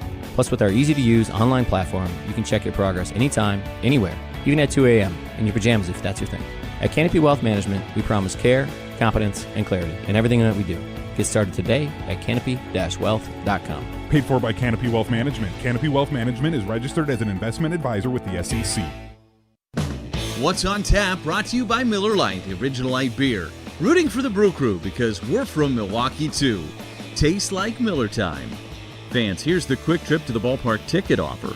Spend $200 at participating Quick Trip locations and get a free Terrace Reserve ticket to a 2026 Brewers home game. Check brewers.com/Quick Trip for more details. Milwaukee Brewers Baseball and Miller Lite. Buying a new vehicle should be exciting, and that's what Simden Chevy in Mount Horeb aims to do. That's why they vow to give you the better buying experience. Jim Rutledge here. I've had 3 better buying experiences at Simden Chevy in Mount Horeb, and I keep on going back because the experience and the Chevy is fantastic. So if you're looking for a buying experience, you're going to want to repeat anytime you need a new or new-to-you vehicle, I recommend you make the short drive out to Simden Chevy in Mount Horeb, because you're only minutes away from a better buying experience at Simden Chevy in Mount Horeb. You're listening to Jim, Matt, and Molly, presented by Coors Light. Also brought to you by J&K Security Solutions, securing homes and businesses in the Madison area since 1987.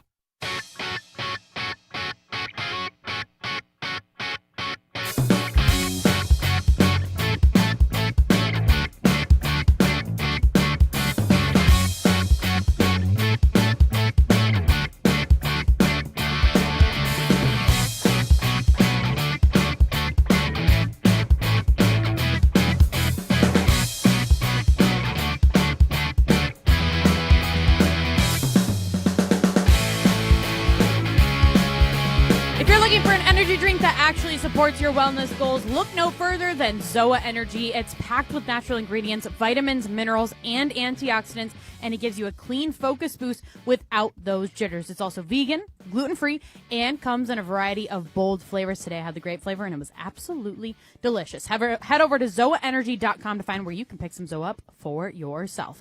This is Jim, Matt, Molly. I'm Molly Brown alongside Josh DiMaggio here in our Milwaukee studios. Primetime Ryan Wollersheim. Wooly is behind the glass at the ESPN Madison Everlight Solar Studios. 844-770-3776 is the Carbos Talk and text line. Less is more. That is your way into the show. Josh, you just said, let's talk about Kirk Cousins. Mm-hmm. Why do we want to talk about Kirk Cousins? So this has been a thing that's been percolating for a while. Kirk Cousins is looking for a new home, and obviously right now the Packers have Desmond Ridder and Clayton Tune, I believe, is Clayton Tune's still on the roster? I don't think so. I don't know. Whatever it is, you could go. It's guys that I don't have a lot of faith in. Fair. So everyone thinks there's a potential for an upgrade. The Packers have been rumored to be interested in a guy like Kirk Cousins because he is a veteran, sort of plug and play, know what you get type of guy.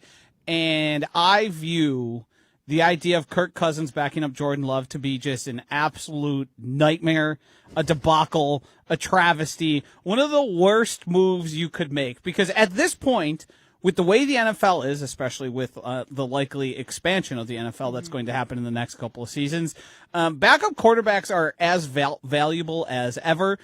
We saw Jordan Love miss games because he got a concussion. Now, he miss games every season. Right, and like the concussion one is when you have a concussion, you don't play the next week. That's just simply what it is, and it's a lot of times it's happenstance. You protect yourself as much as possible, but backup quarterbacks now, like I believe there was almost 60 of them, different I feel like I remember his stat. 60 different quarterbacks ended up playing throughout the course of the season because it's becoming more and more rare that a quarterback plays the full slate of games. So I think that position is very important. In a position, you want to have faith in a quarterback. I don't know if you've seen the fashions of Kirk Cousins recently because he has gotten into games. It's been, okay, so I haven't watched a ton of Atlanta Falcons games. I will admit that. However, he has not been the same since he tore his Achilles in Green Bay. Yes, he's overaged.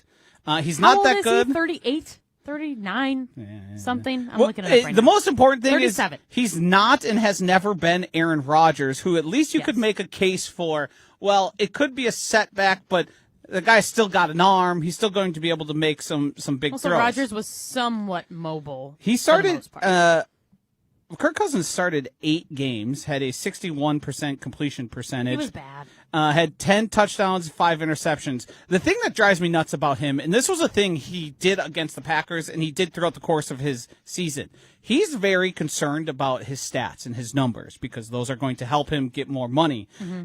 He threw the ball away on 4th down to end a game. He threw it into the dirt. He didn't just miss a throw. He decided no one was open, so he just threw the ball away and said, oh, well, game's over. Also, I think what this can always come back to is the Minnesota Vikings didn't even want him when they could have had the chance to get him again. Yes. And, I think he would have been a much better option than even J.J. McCarthy, especially how well he did in that system with Kevin O'Connell. Yeah, and the thing is, he's such little upside to me. I could understand bringing in maybe a guy who just lost a starting job recently, or is a guy like a Gardner Minshew, that type of player where it's like, he's pretty good. He can win you some games if you put him in the right situation. Jameis Winston. Right. Kirk Cousins is deteriorating skills, a guy who everybody loves because that quarterback documentary they did. Oh, I thought you were going to say because of the chains. Remember the chains God. on the plane? He was good in the quarterback documentary, though, I will say. Well, because he got branded as the all shucks guy. The problem is Coles Cash guy. The problem is the all shucks guy was also very openly upset about them drafting Desmond Ridder, Michael Penix, yes, and having competition, which is like, hey man, you got your money. If you're better than him, you're going to play. Yeah. That's the simple, that's not the type of guy I want around the Packers. I want in the locker room. I don't think he's a value add at all. Anything with the veteranness of him. I mean, we talk about year after year how young this team is. Yes, they're winning the Olympics at being young, but they don't have much veteran leadership in this team. Has he ever been described as the leader guy? He sort of became a joke because he wore chains and was funny. What's his thing that he says in the huddle? Oh, what's his mantra? You Ryan, like that? I know you know it. You like that? Yes. Yeah. Yeah. You don't think that'd be good for this team? No, to me, the Anthony Richardson stuff is interesting. He was a first overall pick, didn't play it. Right, but did you like Malik Willis? I loved Malik Willis. Why? No, not heading in. Oh, I'm sorry. Not heading into it. Obviously, I loved what he turned into. Right. Yeah, me too. But also when they picked him up, I don't think backup quarterbacks, as you were saying now, weren't as valuable when they picked up Malik Willis. Hence why he's getting paid $30-some million or whatever he ended up getting paid. Yeah, the thing is, you bring him into a system with Matt LaFleur, who, this is one thing I'll never say poorly about him. He's developed quarterbacks very well. And he's put them in situations to be successful. Mm-hmm. Malik Willis had weeks with the Green Bay Packers before he started and won a football game. Obviously, the game planning aspect and bringing along a quarterback is something Matt LaFleur is good at. We saw Jordan Love go from a guy I had no idea what to expect his first actual start as the starting quarterback. We saw the famous game of his mom in the rafters against the Chiefs. Yeah, where they just blitzed him every single time and he looked completely lost. Ugh. But then he developed into a real quarterback, a guy that I believe can be a franchise and take them to the Super Bowl. So to invest in a guy there's been many quarterbacks throughout the history of the NFL that have done athletic testing. Anthony Richardson is the single most athletic quarterback to ever test at the NFL Combine. He's the fastest, strongest, biggest guy that's ever been out there. If Matt LaFleur can take Malik Willis, who's not those things, but fast, athletic, has the skills, can do that with Malik Willis, well, what can he do with the guy who's the best at all of them in terms of athleticism? what we saw from Anthony Richardson, he had his issues. He couldn't keep himself healthy. He put his body at risk too much, but that's something you can learn. We've seen quarterbacks learn that throughout the course of their career. Didn't he also say some stuff, though? That He wasn't didn't great? say stuff, but what he did do is tap his helmet and take himself out of the game for a play because he was out of breath in the red zone. Okay. Which basically effectively ended his career in Indianapolis, Mhm. but I think it's pretty safe to say that's not something Anthony Richardson's ever going to do again. Right. And like he's been pretty successful when he was the starting quarterback and able to maintain health and stay in games. Like he's just that like raw.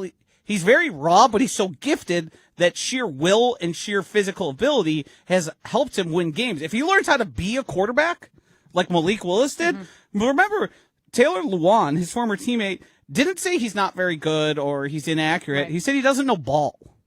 He said the quarterback that they drafted doesn't know ball. Yeah. That's an insult I give to people on the internet when they have bad opinions, not about quarterbacks. I think we all understand to some extent they know ball. So wait, what is the price tag on Anthony Richardson then? It's not going to be a lot. It's probably a 6th, 7th round pick. Malik Willis was a 2nd round pick, which was then traded for a 7th. Okay. Like the Colts have effectively said, we want to see him go somewhere else. Like they signed Daniel Jones to a long-term big money deal. Like he doesn't have opportunity there. The best he's going to be is a backup. So you'd rather have an Anthony Richardson than Desmond Ridder, which Desmond Ridder to me feels very similar to a Malik Willis. Not athletically, which I think was what really helped Malik Willis when the Packers didn't really fully trust him to throw the ball early in his time in Green Bay. But I just think, like, in terms of what his career arc looks like so far, where it's like, okay, he was expected to be pretty good heading into the NFL, and then it really amounted to nothing. The big difference there is Desmond Ridder got a lot of opportunity and Malik Willis didn't. Okay. And the same thing for Malik Willis without a lot of opportunity applies to Anthony Richardson. Like, if I remember correctly, Ridder played in multiple seasons and like was given sort of the job to just go out and be a starter. He played 4 games his first season, then he played basically a full season the next, and he was just never really any good. He had 12. Oh my goodness, this is worse than I thought. He had 12 touchdowns and 12 interceptions in I think a full 16-game season. Interesting. Josh, I trust you more than I trust Rutledge as an idiot guy. He says Packers can't afford Richardson given he is being paid top pick money. His cap hit is massive. Is that true? It is not massive. I just looked it up while you guys were talking. Actually, his initial contract was 4 years, about $34 million. So it would be just a hair under $9 million per year, which for a backup quarterback nowadays, that's kind of the going price. What were the Packers paying Malik Willis? Now, I know they got him Less. on a deal, obviously, when they first got him. But Yeah, because he was paying him still- less because Anthony Richardson was like a top first-round pick, Right. and those numbers are slated. Like Yep. you have a number that those numbers are. The Packers have more than $31 million in cap space, and that's going to grow once June 1st hits. So they can take on his contract with relative ease. They would have $21 million left and more freeing up in the future. And still have a lot of holes on this they roster, can also add more by extending Devontae Wyatt because he's on the 5th year, and if you give him an extension of even a 1 or 2 year deal, that number and a cap hit this year comes down even further. And Interesting. don't forget they could probably save a lot of money by selling all the resistance bands at Lambeau Field and the Don Hudson Center. Want to keep Anthony Richards safe if they do end up bringing him in. Oh my God, I forgot about Don't that break story. I was his- like, why are you talking about resistance He bands broke right his now? he broke his orbital. That's gotta hurt. Pre-game Yes. for a game he wasn't even expected to start, and he was going to be. He had a freak accident, which sort of adds to the Anthony Richardson. Not the best things coming out about him, but a guy like that, I'm just willing to bet on. Like, we know what Kirk Cousins is, and it's getting worse. I don't think we know what Anthony Richardson is, nor do we think he can't improve greatly. Also, what would Kirk Cousins be getting paid? Probably a decent amount. I He's was a gonna say veteran. he's not going to take. Like, would he take the veteran minimum? No, heavens no. I didn't think so. He took a fully guaranteed contract, and then he took the Atlanta Falcons for every dollar. Yeah, I don't know why you wouldn't just be like to me. now maybe, I don't know what this shows about my work ethic, but like if I'm Kirk Cousins, like, and I sign for a boatload of money, and I remember when he first signed with like the Vikings too, he got paid $97 million or whatever it was back then, and that was 10 years ago. Like, if I'm Kirk Cousins, I'm good with just sitting on the sidelines. Like, great, I'll put a uniform on, or maybe I'll even just wear like the street clothes that they have, and then like I'm just chilling. I'm just making dollar after dollar after dollar. Like, I'm good. Kirk Cousins loves himself some Kirk Cousins, and that's what I'll say about him. Which, like, just chill on the sidelines. Like, I don't get it. I think why wouldn't you want to just collect your bag and then not play? He still should be a starter, despite all the evidence pointing to him not should be a starter still. He's the best quarterback the Minnesota Vikings have had for a long time. Yeah, well, that's a Vikings problem. Actually, no, Sam Darnold was better. Oh, I forgot about Sam Yeah. Darnold. He was, forgot about him. And then he won a Super Bowl. Yep. Mm-hmm. We've got Throwing Stones coming up next. This is Jim, Matt, and Molly, presented by Coors Light. You're listening to Jim, Matt, and Molly. I think, when they got to the NFC Championship games, they had buys. 1 seeds? Yeah, they were buys. Yes. Yeah. So, anyways, semantics. Facts sometimes get you. No, those are facts. No, it's a technical fact. Take Semantical facts. I'm not getting into it. Technical fact? You mean facts? Yes. All right, let's go to Brett Madison. You're right. Presented by Coors Light on 100.5 ESPN, the ESPN Wisconsin app, and ESPN Madison on YouTube. I worried about choosing the right two-year college where credits would transfer to UW, but I figured out a great path. At Madison College, I'm in the STEM program. The classrooms are intimate, instructors are engaging, and best of all, I'll be able to transfer to UW debt-free. My advice to others, start your journey here. You won't regret it. There's more to your story at Madison College. Visit madisoncollege.edu to get started. Spring is here, and living with your old, drafty, foggy, dirty, hard-to-open, bad windows is no longer an option. You deserve better windows and doors. At Siding Unlimited, we install top-of-the-line wood, vinyl, and fiberglass windows with options to fit your style, color, and design choices. Built for energy efficiency, installed by our professional craftsmen at Siding Unlimited. Siding Unlimited. Experience, integrity, craftsmanship. Visit sidingunlimited.com today. Every event tells a story, from the first impression to the final moments. Have someone guide your guests through every chapter the way you want the story told. Hi, it's Jeffrey from Celebrations Entertainment. With a strong presence, great voices, and an award-winning team, trust us to guide, direct, and inform your guests through all the different chapters of the day. For fun, memorable entertainment for any event, please visit us at celebrationsentertainment.com. That's celebrationsentertainment.com. Prizes, flyaways, even cash money. You want it? We've got it. Find a list of all contests and official rules by visiting ESPNWisconsinContests.com. That's ESPNWisconsinContests.com. Join the Madison Money Guy, Christian Finfrock, for Retirement Income Strategies, Saturday and Sunday mornings at 7. Get the information you need as you plan for retirement. That's Retirement Income Strategies, Saturday and Sunday mornings at 7. Investment advisory services offered through Retirement Income Strategies, an SEC-registered investment advisor. Coors Light presents To Chill or Not to Chill. When your friend skips your favorite song on the playlist. End the friendship. Or choose chill because that song lives rent-free in your head anyway. And you planned ahead by bringing Coors Light to the party. And the sound of that ice-cold can cracking open was music to your ears already. Coors Light. Choose chill. Celebrate responsibly. 2024 Coors Brewing Company, Golden, Colorado.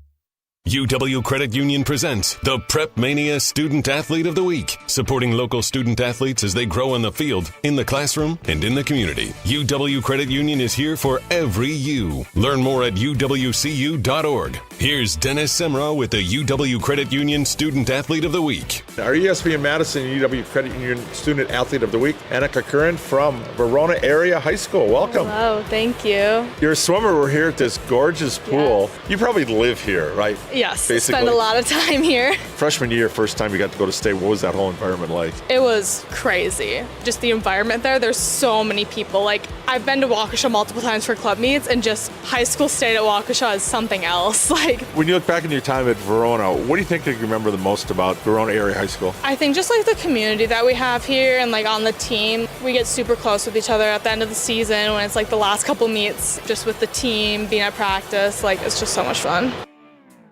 Hey, this is Matt's Chicago Doppelganger. You're listening to Jim, Matt, and Molly, presented by Coors Light on 100.5 ESPN Madison.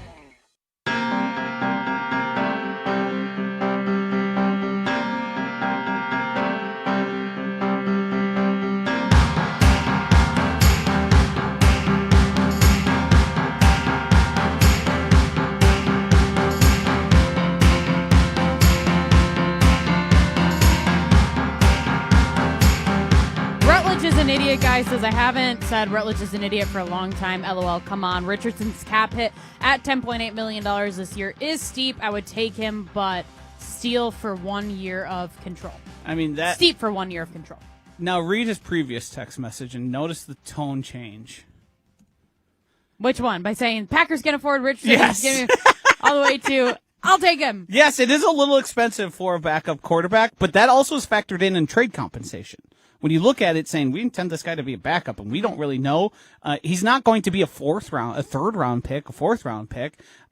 That's part of every deal. Whenever you see somebody trade, you go, "Well, that doesn't seem like a lot for a player I think is pretty good," because they are owed a lot of money. But also, if he's winning games when Jordan Love is out, you don't care. Right. Yes, right. Exactly. You don't care what you're paying that guy because he's adding W's to your schedule. This is Jim, Matt, Molly. I'm Molly Brown alongside Josh DiMaggio.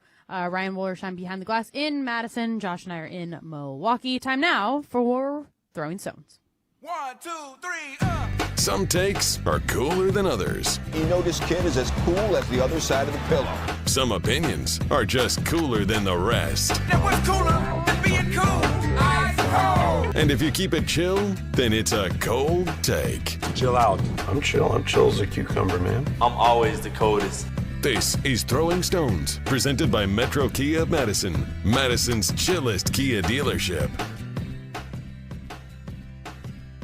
Yeah, guys, and I've been wondering for Throwing Stones today and yesterday. Molly, does it feel like we're just a nuisance to the people who fill in as hosts on this show? Yes. So yesterday, Jesse Nelson was filling in, and he forgot that he was filling in until like 9 o'clock in the morning when he texted Big Papa and said, "Oh yeah, I gotta fill in." By the way, so for Jesse context basically for Josh, Big Papa is Ashton Rotman, our content director here in Madison. I did not know that. Do you like that we call him Big Papa? Not at all. But anyway, was so very much yesterday- involved with Big Papa. We gotta find a better clip because there is. I know for a fact I will have to rewatch. You know what? I'm gonna do this as I do this anyways in my life. But I'm gonna do this because it's now for my job, so it actually homework, is okay for me to do. I'm gonna rewatch Real Housewives of Atlanta so then I can find the exact point in time during the season when she goes, "Thank you, Big Papa." I was very much involved with Big Papa. Anyways, so yesterday, Jesse basically told me during one of our breaks, it was just he and I sitting in the studio yesterday, he said, "Oh yeah, I was going to be grilling out. I was going to be watching this new episode of Paradise, and we were having friends come over and blah, blah, blah, but now we can't do that because I have to be here." And I'm just like, okay. And then today, Josh shows up, I don't know, 20 seconds before our show begins because I don't know if you forgot about our show or what happened. You put it off. You didn't want to come. You woke up late from your nap. I don't know what's going on. Okay, so it was basically, I believe this came up because you asked, is our show an inconvenience to everyone? A nuisance. And my question is, define inconvenience, because to my regular schedule, yes, it is an inconvenience for me to be here because I'm usually done with work at the latest around 3. I go home, I get my routine, I walk the dog, I make dinner, I do all of that. So yes, it is technically an inconvenience, but I'm not forced to be here. I'm here by choice. So insofar as that, now, did I make an error in agreeing to help out with the On the Tee guys today and set myself back an hour more than I would have liked to? Yes. But that's a me thing. That's not a you guys thing. I forgot that I agreed to help them out last week at some point, not putting together, well, I'd still need to go home at some point and then come back to the office. So things were pushed back. I had a meeting in the middle there. I got here. The biggest thing is I contributed to the show in terms of what we should talk about today ahead of time. That I couldn't hear because you were on a phone call and I was on a Teams call. But anyways, well, you were on the email, maybe. True, you were. That I contributed to. I didn't see Molly in there typing any ideas of great things she got. So point me there. Molly was too busy trying to make money for our company. So well, Josh was too. I get here at 5 a.m. That was actually my question is, what time do you get here? Because you obviously produce Jang and Michuli. Yep, 5. Okay, so you get here 2 hours before the show? Yes. Why? Because I have other responsibilities. Stuff I have to do here, make sure we're ready to go. We meet at 6:30, so it's really an hour and a half. And yeah, I do all my prep in that time, get the show ready, get it on the air, and then I'm here until usually 2 to 3. So yes, it's an inconvenience. Was I late today? No. I just came in. I said I'm coming in hot. Ryan, so question here. Who cares about our show the least? Josh DiMaggio, Jesse Nelson, or Matt Hamilton? I won't say who cares about it the least, but I know. Okay, who thinks it's most disruptive to their day? I was about to say, who is it the biggest nuisance to? Matt Hamilton, without a doubt. Not even close. Yeah. Because I think, like Josh said, he still contributed. He made sure that he put in all the work he needed to on top of what he's already doing. Jesse did fill in to host when he had already produced Will the Entire that morning. And he gave up his incredible night plans of watching Paradise and cooking out in his backyard. So, I mean, we got to give him credit for that, guys. He deserves it. He works hard. Matt Hamilton, otherwise, like, when he's not curling and when he's, like, not in season, like, he doesn't really have much else going on during his day other than, like, responding to fan mail and listening to records. So, like, we are just getting in the way of, like, his afternoon. Yeah, it's just, like, his leisure time. So, yes, we are just a nuisance for him. His employment on this program seems to be merely a thing to keep his wife off his back during the off-season of curling. So, unfortunately, Matt still has to work. No comment. I mean, that's a bit. I can't speak for Matt. I don't know. I will say this: if I don't know his wife. If it wasn't for his wife, he might not show up when he's supposed to most of the time as well. I think that's true. I think we should also, if Jen Hamilton is listening, we should give a round of applause, a thank you for keeping Matt on the tracks as much as you can.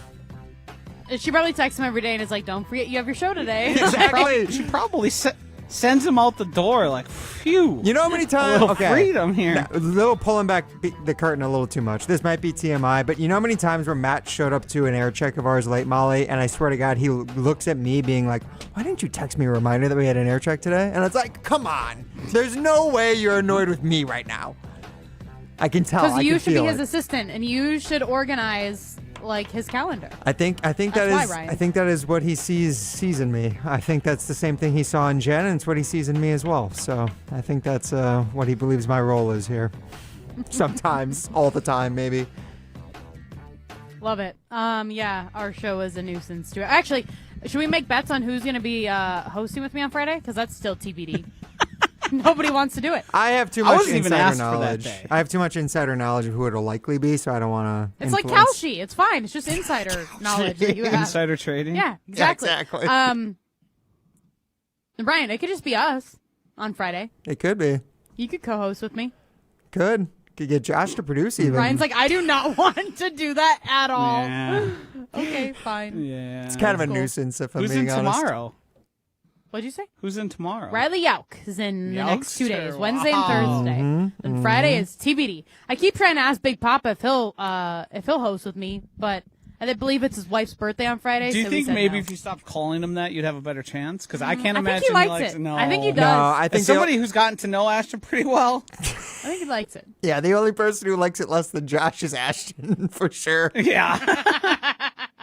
Does Jim call him that? I can't see him do it. Yep, wow. he does. He wow. does. We all call him that. He calls him that in emails, Josh. He calls him Big Wow. Papa. He does. I forgot about that. Huh. Okay. I want to talk Dan Hurley next, right? That's his name? Dan Hurley?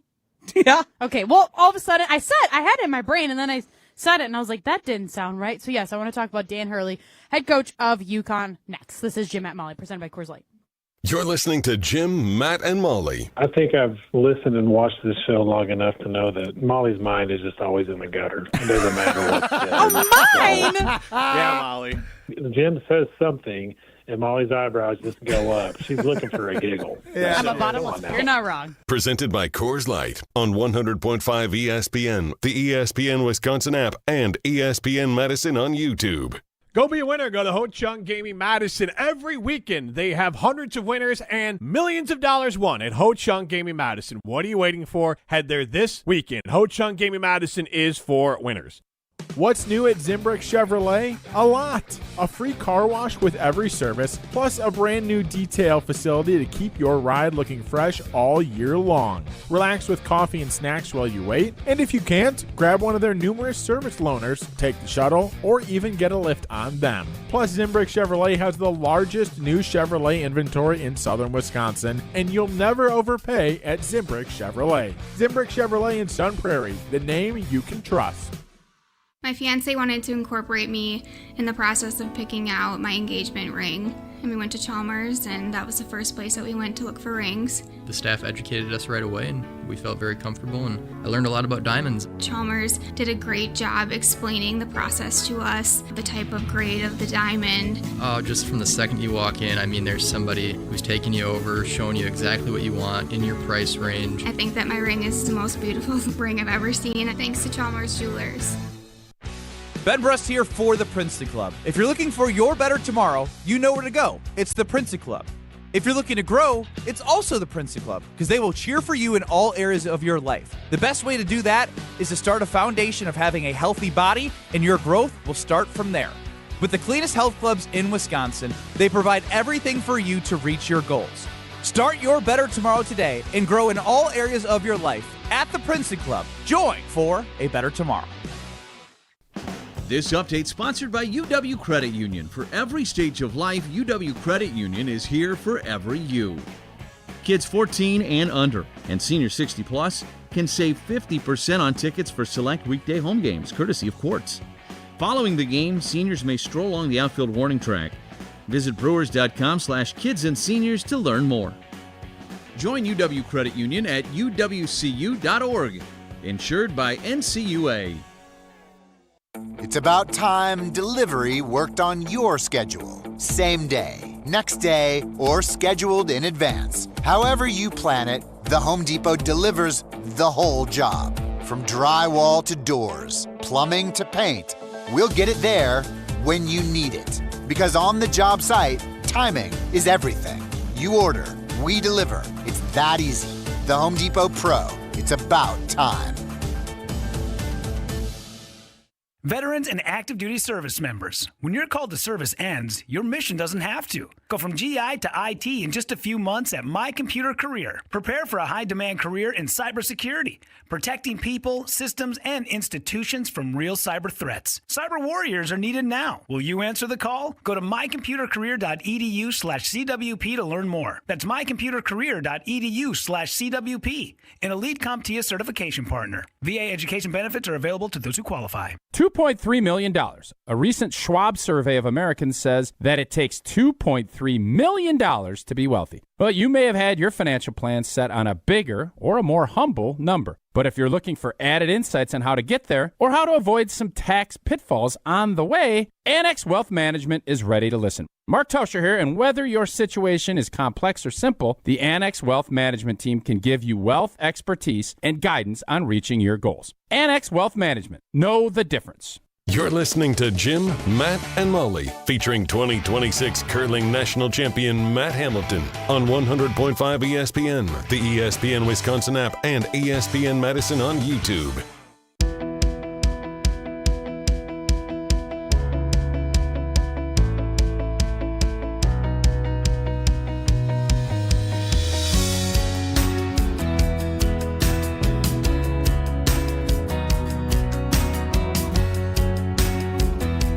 This is Jim, Matt, and Molly. We're presented by Coors Light. I'm Molly Brown, hanging out with Josh DiMaggio in the Milwaukee studios. Ryan is back in Madison. Jim and Matt are both out this week. So, like I said in the last segment, I want to talk about Dan Hurley. Now, I have questions. There's been a lot of stuff coming out. So, UConn obviously beat Duke on a last-second shot over the weekend, and then there was the video clips of Dan Hurley going like head to head with a referee. So, whatever. We all know Dan Hurley's crazy, all the different things. Like, that's been the story with him for how many years now, right? So, I was very confused when I got this ESPN alert earlier today when it basically said, like, the referee that Dan Hurley went head-to-head with will not be refereeing or officiating in the Final Four. And it almost, and I didn't click on the article, I will say, but I saw it. And it almost made it sound like it was like the referee's fault. Like as if he's being reprimanded for like going head to head. Now, Dan Hurley is the one that was like in the wrong. I don't understand what's going on. So what I believe has played out, and the referee himself has played a little coy on it and sort of denied it even happened, which was strange. But I believe the understanding that most people have right now is those two are kind of buddy-buddy. And it looks bad if somebody does that and they aren't given a technical foul for it. Right. He said, I believe he thought he was going for a chest bump. Dan Hurley said that about the referee, which is a crazy thing to say. Yeah. I mean, Dan Hurley is on the edge of losing his mind during every single basketball game that he's coaching. I think it's mainly to prevent any looks of potential impropriety. Whoa.